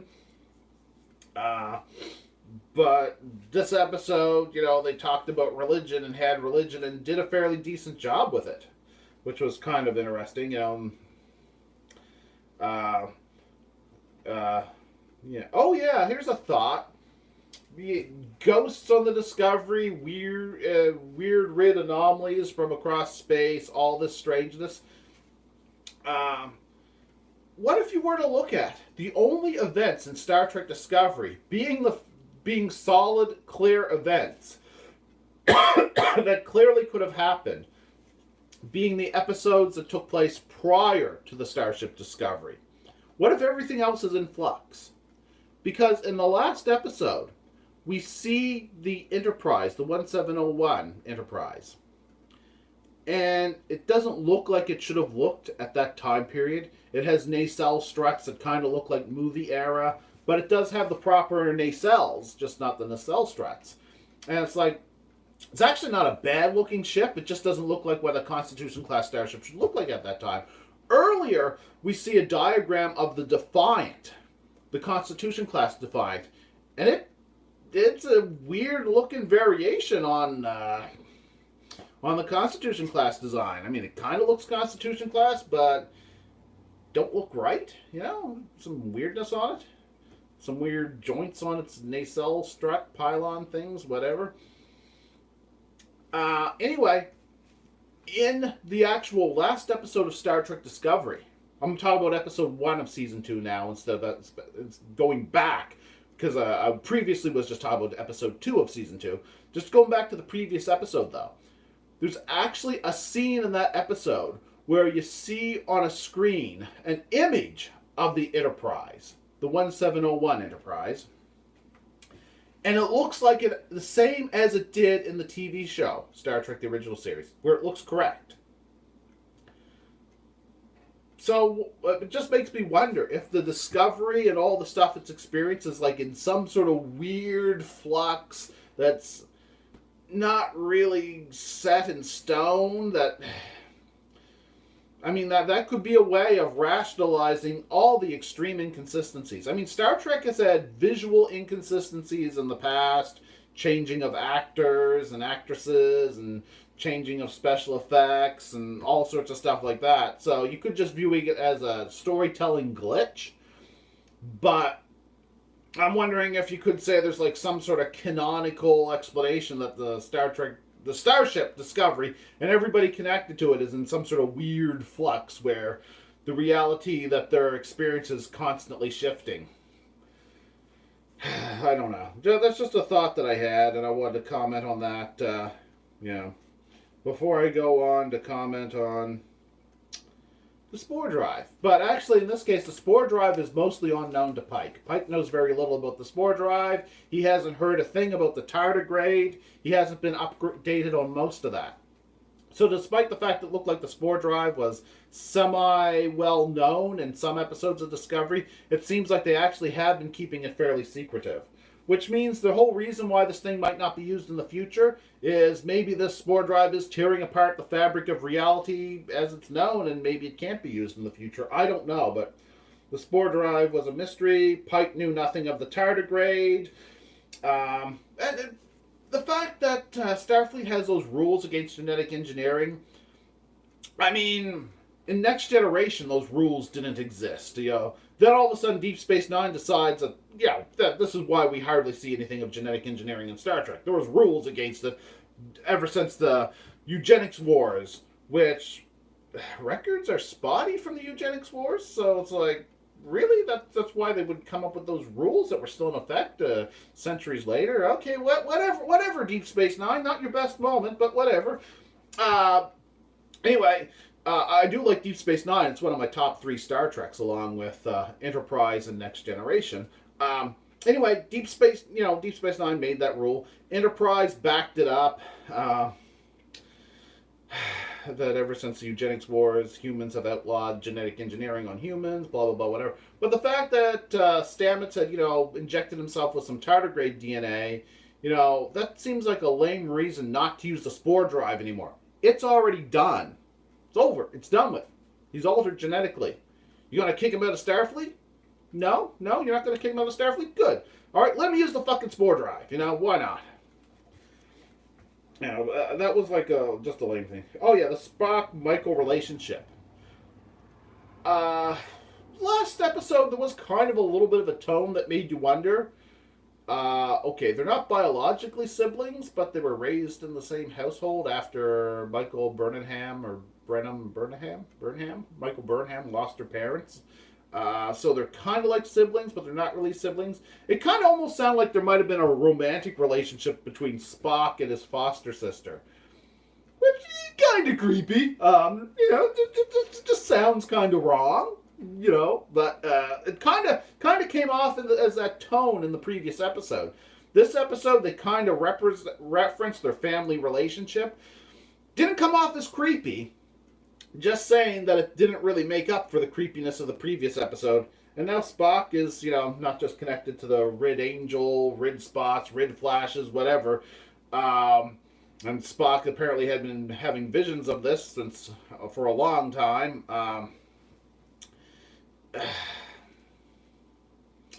But now he's in an asylum. Yeah, but whatever. The language. When they see that world populated by humans who were somehow mysteriously taken from Earth during World War III, they refer to their language as Federation Standard. They don't say that they're still speaking Earth English, Terran language, terrestrial language. They don't reference that's Earth language. They say it's Federation Standard, which either means English becomes Federation Standard, or we're just seeing the language through the eyes of a universal translator, which is fine. They could be speaking a future language in Star Trek. But, I don't know. I just felt that was kind of a weird way for them to word. It was almost like they were expecting the humans on that planet to speak a different language when they were humans from the era of World War III. I don't know. It's just something. Maybe if I rewatched it, I think that was more natural. I just thought that was kind of an oddity. A Luddite collective on Earth. Luddites. Yeah, people who aren't that big into technology. Interestingly enough, some of them not religious. When you think of a Luddite, somebody that doesn't like technology, you think of somebody that probably does it for religious reasons, at least in this day and age. But one of the characters, who actually seemed to be an interesting character, I'd say a new character, but they were hiding in plain sight all along because the writers kept forgetting they were there, actually seemed to be an interesting character. But she came from a Luddite colony, or her family were Luddites, whatever. And, but then she goes off and she gets into Starfleet. advanced technology. You know, it's kind of interesting, and it's also worth mentioning, not religious and not of a religious family, which I thought was kind of cool. Because when you think of it, it's like, why would you be a Luddite? Why would you say no to technology? You'd almost think there's like a religious reason for it. No, they just wanted to live the simple life. Yeah, so whatever. But I just thought that was interesting. Let's see. Oh yeah, I thought it was weird. I mean, they probably had sensors that could tell them there was nobody in the area to see them. But when they beamed down to the planet, it just kind of looked like they beamed down into the open. Especially when you beam down, it's like a bright flash of light. You know, it's kind of like. And it wasn't that long before somebody came to the church and found them in that church that they were examining. You know, that's kind of odd. Yeah, I thought it was wrong that they treated the humans on that world as, you know, a pre-warp civilization. Yeah, they were humans taken from Earth a decade before Earth developed warp drive. Okay, fine. Technicality there. And yes, they were developing their own culture. But this was a culture of people that were literally swooped off of Earth by some amazing weird anomaly. Perhaps a sentient being, the Red Angel creature thing, and taken to a planet and way off in the Beta Quadrant somewhere. I don't know. To me, it just doesn't seem right. I mean, they're obviously space travelers. They know they've been displaced in space. I just don't think they were sufficiently removed from human culture to really decide to avoid. I don't know. To me, I think it was. This is one of the times I think that Michael Burnham was actually right when she said that they're our people, as in humans. Sufficiently contemporary humans. There's no risk of altering the timeline. As pre-warp civilizations go, they're as close to warp capable as you could imagine. They were, you know, the same species a decade later would be building warp drives in their home world a decade after they were taken from their home world. And they were taken through space to another world by some sort of alien entity that they end up calling God. And, oh, by the way, by not telling them what was really going on, they actually did something even more harmful to the civilization when they went to the church and beamed out, because they were seen being beamed out. So they ended up reinforcing their weird, superstitious, religious belief by beaming out of the church and then being seen beaming out of the church. I mean, this is not a great. That was not a great moment. I mean, the episode was good, but this is kind of like lacking the Star Trek morality of who watches the Watchers. You know, that was a great episode of Next Generation, one of the best, and then you have this, and it's like, okay, fine, you want to preserve their culture? Well, you better make sure that they don't see you beaming off into space, and then they do. But once they busted in and saw them beaming off the planet, I mean, how could... I don't know. I was thinking that they should have seen the people coming into the church as they were fading out. So, I don't know. It just seems like they should have known that they were spotted beaming out. And they'd have to realize that that would have looked like some sort of magical, supernatural event. Wouldn't it, Tucker? Wouldn't it, Tucker? Wouldn't it, Tucker? What do you think? Yes, it would. Yeah, he doesn't want to be on camera, do you? He doesn't care. He's just looking for some cat food.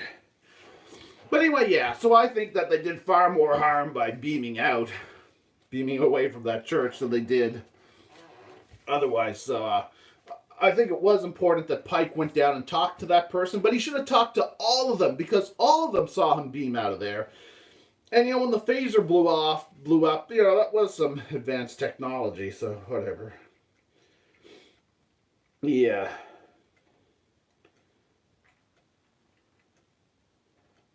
Yeah, oh yeah. One of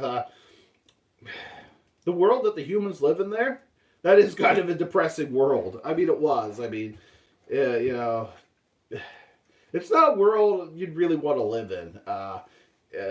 So, I mean, that was a depressing environment. It's not a reason to culturally change them in and of itself.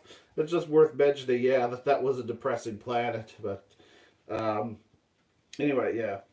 And my last note was, yeah, that they did more harm. My last note I already commented on, that they did more harm by beaming out of there. I thought it was good at the end that Pike, went back and talked to that guy and explained things to him, because that guy knew what was going on. What they did was, by not telling him, they were, in my opinion, in the wrong. No matter how you interpret the Prime Directive, you could get away with saying, okay, they came from Earth before Earth had warp drive, that technicality. Although they're on an alien world, abducted by aliens or mysterious rid energy things, even if you decide to not count that as capable of space travel, because they didn't choose to travel space on their own, but they were basically thrown into a space travel situation, their culture was. And they did develop a whole new culture, even if you want to ignore all that. Once they started interacting with them, and accidentally blew up a phaser, after all that, and beaming out in front of them, because they ended up seeing them. They tried not to be seen, that was a mistake, but once that happened, all bets were off. They should have just said, alright, yeah. They should have told everybody, yeah, we beamed out of there, but that's technology, Well, once they crossed that line, I think they ended up doing more harm by interacting with them and not talking to them about it than they ever would have otherwise. I mean, one way or the other, they're not supposed to influence the development of a culture. That's fine, but, I mean, it's kind of like in the episode of the Orville. They had to trick the species into thinking a new star had appeared. And then they questioned the morality of lying to them in the episode that was on at the same time by the Orville. Well, in Star Trek Discovery, they accidentally reinforced their religion. And while they're not supposed to destroy the people's religion, they're supposed to allow them to evolve out of that religion and beyond that religion naturally. By beaming out in front of them and making it look like a miracle. That's reinforcing a lie. That also is a Prime Directive violation. So maybe they didn't realize they were being seen when they were beamed out. Obviously, when they started to beam, they didn't know that. But I don't know. I find it hard to believe that they didn't notice as they were beaming that the doors had come open and people were seeing them as they were fading out, because they were still pretty there, And going to the church and then disappearing, even that of itself would be quite a mystery.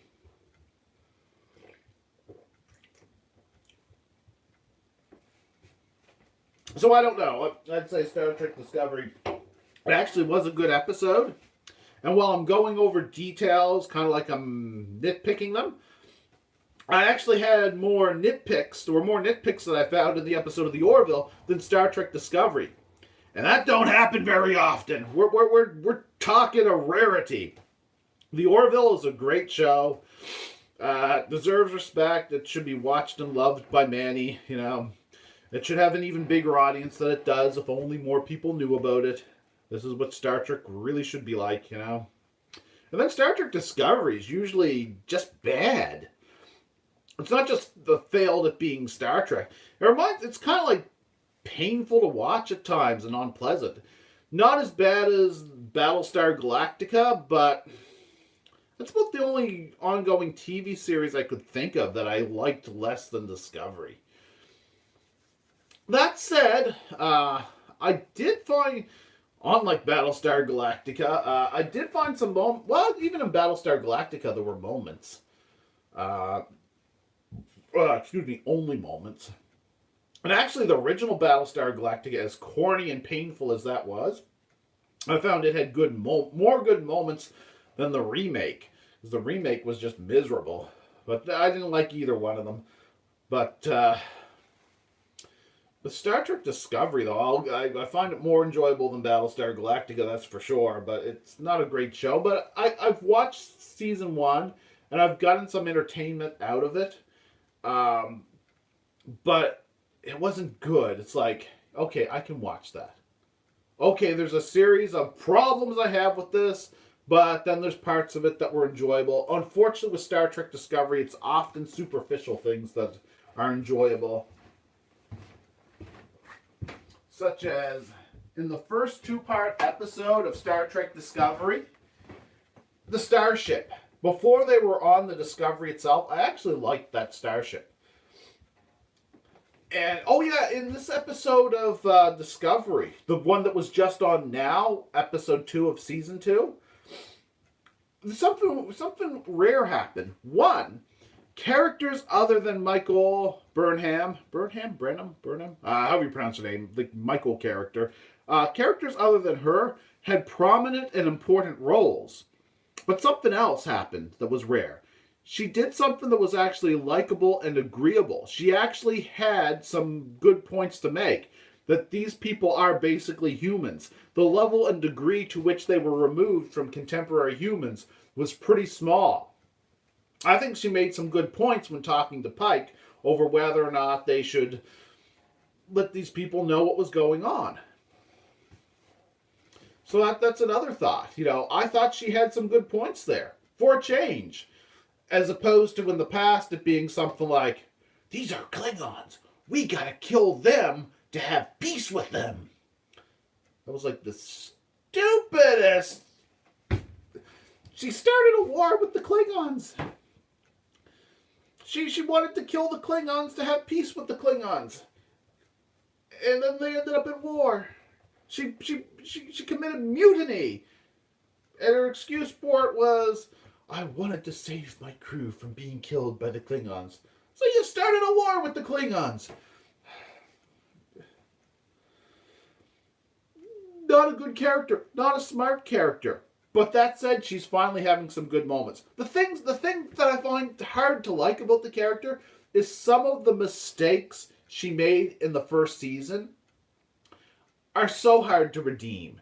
And it's not just like somebody made a mistake. It's like so much, so bad. The first one is the war with the Klingons, but it was just so much.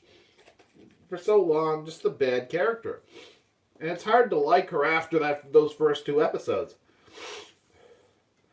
That said, prior to episode 2 of season 2, prior to that, yeah, I needed a shot of nasal spray to keep my sinuses from swelling shut. Prior to episode 2 of season 2, prior to that, I thought the first 2 episodes of season 1 were the best, if you can ignore how bad Michael Burnham was, and just focus on everything else as just being a disaster story. Yeah. I will say this much. I liked when they went to the Orion colony on Kronos.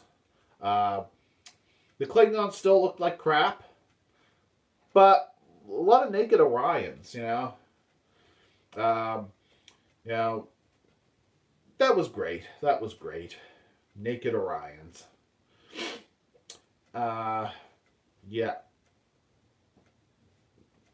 And they managed to use real human language in it, such as when they said fuck twice in an episode. That was also good. Something I thought was odd was, originally there was a report that because nobody believes in God anymore in Star Trek, that the terms like, oh my God, were not supposed to be ab-libbed in Star Trek Discovery Season 1. Then Star Trek Discovery Season 2, Episode 1, they have someone cursing and use the word Christ. Or use the name Christ as a curse word. I'm pretty sure I heard that in Episode 1 of Season 2. And I'm like, that's, as curse words go, that's even more distinctly religious than oh my God. You know? It's like, what's up with that? You know? And now they're like having a major religious themed plot line with people. It seems as though people are going to think that the red angel thing is actually an angel. Which, of course, you can see where it's going. It's going to turn out to be an alien being of some sort. But who knows? Star Trek Discovery is pretty incompetent. Maybe it'll turn out that this is God. God's a red glowy thing with kind of spindly gargoyle looking wings and Whatever. Whatever. Hey, maybe they'll find God and then trap him in the center of the galaxy, but it'll be classified. And for some reason, Spock will be along for the ride and then forget about it. Then Star Trek V, and then Star Trek V.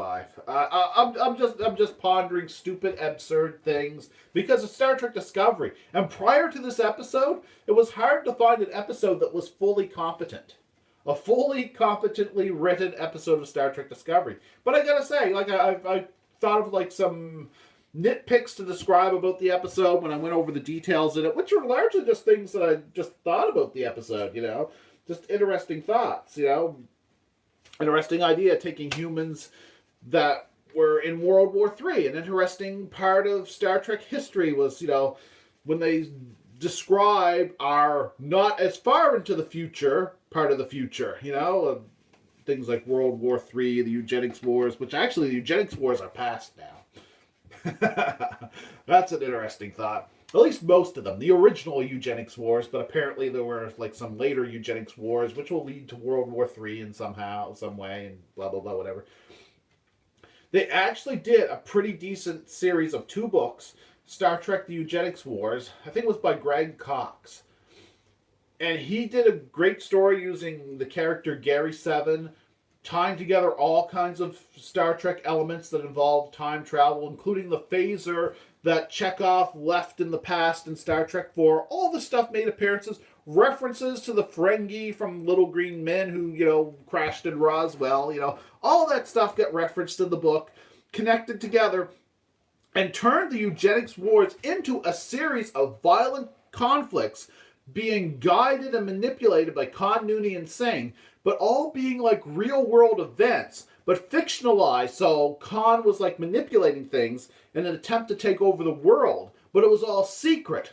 So you kind of preserve this world that's a lot like real life Earth, but you kind of make the eugenics wars kind of like a secret behind the scenes thing, almost like X-Files style story. And as a story, I remember reading it and it worked. I really liked that. I think I even have the audiobook. I read the novel, and then years later I picked up the audiobook version of it. It's easier to just put in an audiobook and listen to an audiobook, so maybe I should listen to the audiobook again sometime. Or I'm not sure which. Oh, I know where the audiobook is, because I know I have it with my Star Trek DVDs. So it'll probably be easier for me to get to the crate that's in than the crate that I had the Star Trek novel in. That's assuming that I have that. That's assuming I didn't take that novel out and have it stacked somewhere else with some of my other Star Trek books. I gotta get organized. My stuff is kind of semi-organized, but stuff got moved around, and there's stuff in front of other stuff. But yeah, I gotta revisit the Eugenics Wars books. Maybe sit back and listen to the audiobook, because that was great storytelling. I'd actually love to see that canonized, those novels, because it was a way of keeping real-world Earth of the contemporary time period a lot like the real-world Earth of the contemporary time period, continuing to make Star Trek a possible future, because until you know for sure Vulcans aren't real, it ain't confirmed not gonna happen. Yeah, we know it's fiction, but, you know, that sort of idea. Making Star Trek being our future, you know. Having the world of today being the world that leads up to Star Trek. It preserves that, but also keeps the eugenics wars in continuity. It split the difference on, you know, having the eugenics wars and having the real world. You know, and I thought that was a good idea. I remember liking those books. There's a lot of great Star Trek books. You know. And originally, the eugenics wars were clearly stated to be World War III. And they weren't merely a world war between World War II and a potential Third World War. They were stated to be Earth's final great global conflict. Although great, if the word great was used, I suppose you could say that World War III wasn't a great conflict. It was a horrible conflict. But in that context, great and horrible become the same thing. Whatever. Whatever. Yeah. So, amazingly, we've had a good episode of Star Trek Discovery. I'm just rambling off stuff that I might later edit into a better video. I don't know. It's actually getting dark. Oh, crap. Maybe, I think Star Trek Enterprise will be on TV soon. Woohoo! Time for Star Trek Enterprise. I think on the Space Channel, Star Trek Enterprise is on right now. I'm not sure. It's either on right now or it'll be on in an hour. No, I think I'm already missing an episode. Well, I've already seen all the episodes many times over. I have it on DVD, multiple DVD sets, even some of it on Blu-ray. So, yeah. If I miss an episode, I have plenty of ways to rewatch it. In fact, I even watched the entire series on Netflix. Put on Netflix when I sat down to have something to eat, watch some Star Trek Enterprise. And usually it's either Star Trek Enterprise, The Real Ghostbusters, Star Trek The Next Generation, or Deep Space Nine that I watch while I'm getting something to eat if I turn on Netflix. But of those series I mentioned watching on Netflix, the only one that I went through the entire series of and then started over at the beginning was Star Trek Enterprise. That's of watching stuff on Netflix because I watch a lot more Enterprise than anything else. But I remember I used to watch and rewatch a lot of the Boondocks and Rid Dwarf on Netflix back when it was harder to find interesting stuff on Netflix. That's because Netflix has different stuff available depending on the region you're in, and Canadian Netflix often sucks. Though now it has Star Trek Enterprise and The Real Ghostbusters, so, rather than digging out a DVD disc, I can just put on Netflix. Although I prefer to have stuff on DVD, and Netflix is known for getting stuff and then losing the license, and then it goes away. And I remember the time I watched Man of Steel on Netflix.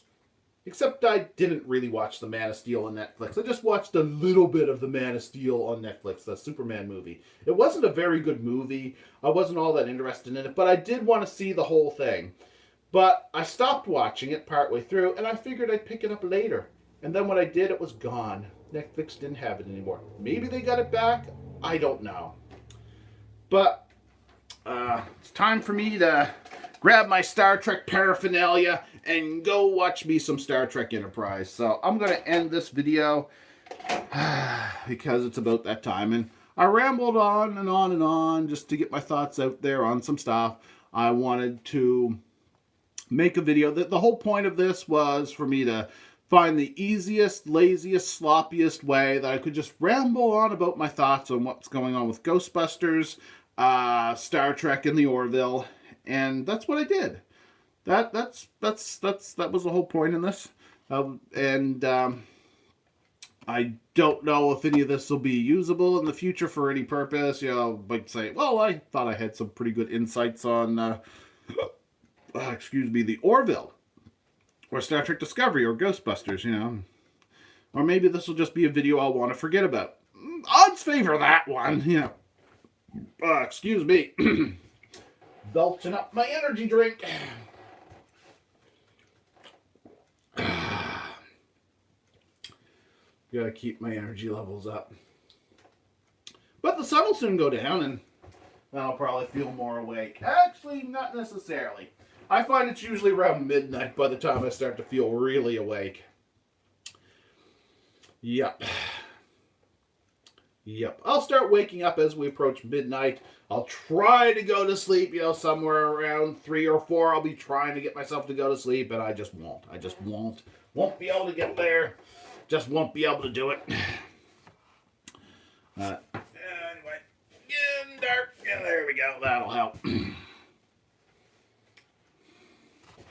Alright, actually should end this video. I should end this video. I can't think of anything else I was going to talk about.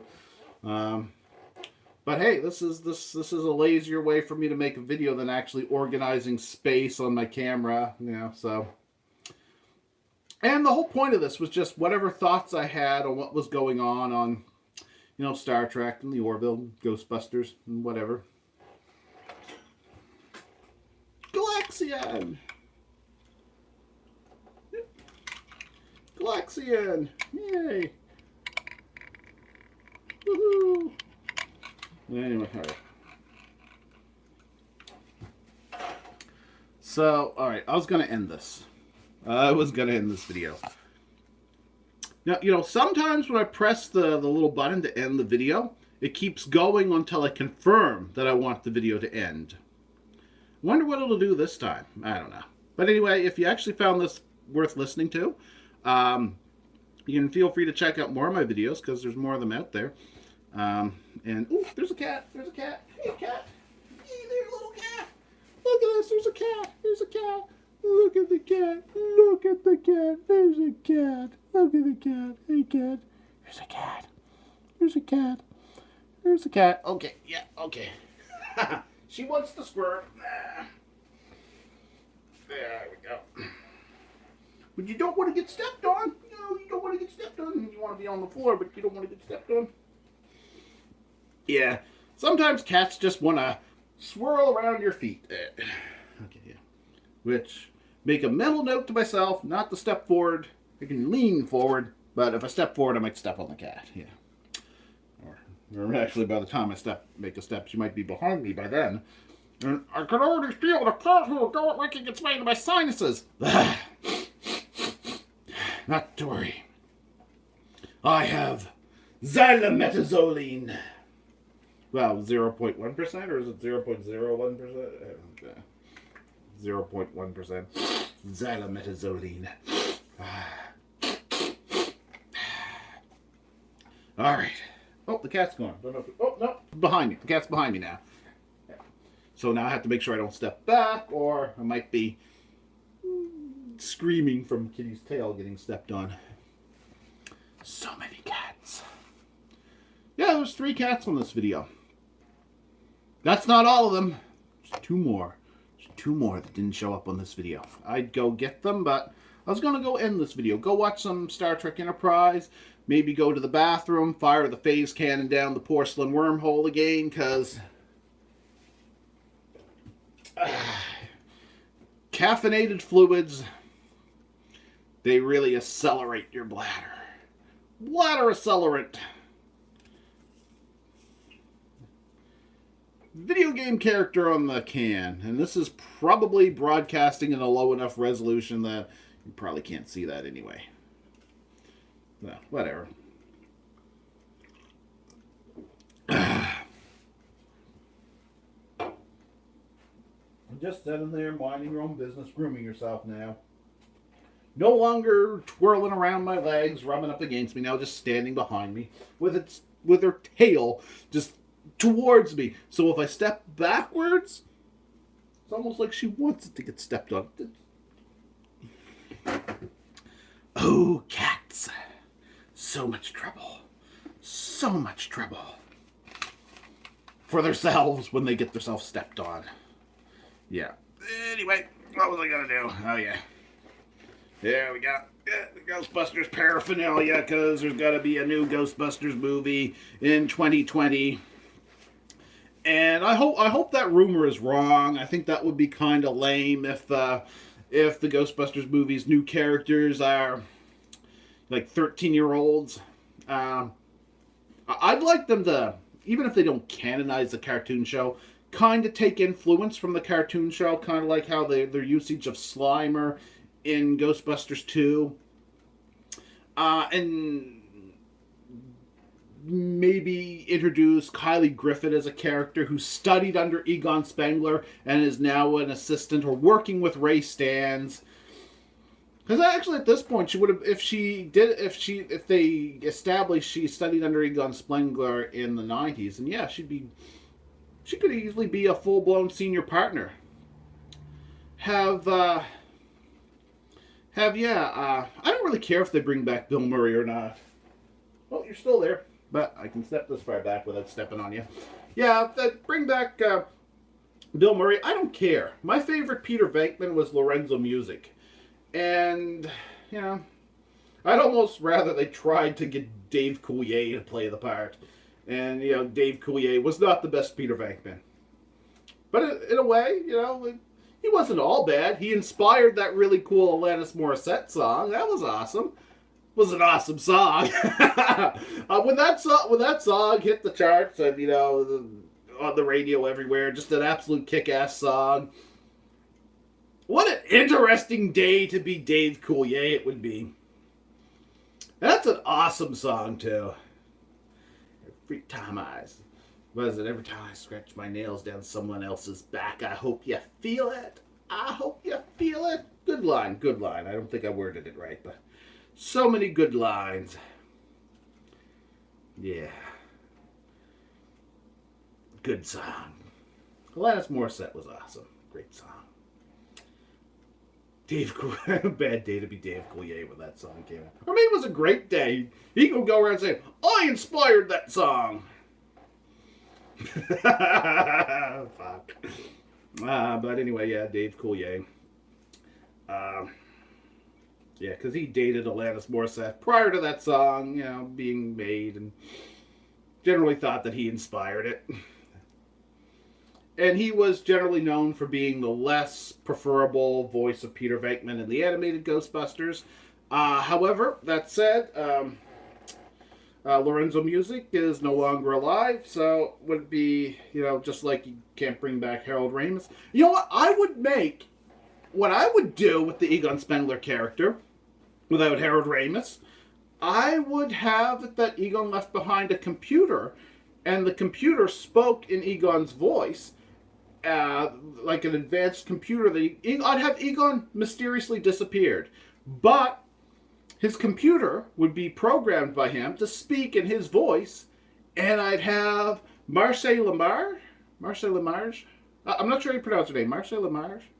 I'm not sure, but the guy who did his voice in the real Ghostbusters series, as well as Extreme Ghostbusters, I'd have him do the disembodied voice of Egon coming from a computer. That's how I'd bring him back. And I wouldn't care. I mean, I always really liked the character Peter Venkman, especially in the animated series. But, you know, I don't really care if Bill Murray comes back. There goes the cat. I don't have to worry about stepping on her anymore. Anyway, which would be really bad if a different cat had just walked in front of me and I was like, meow. But no, the cats are gone. No more cats underfoot.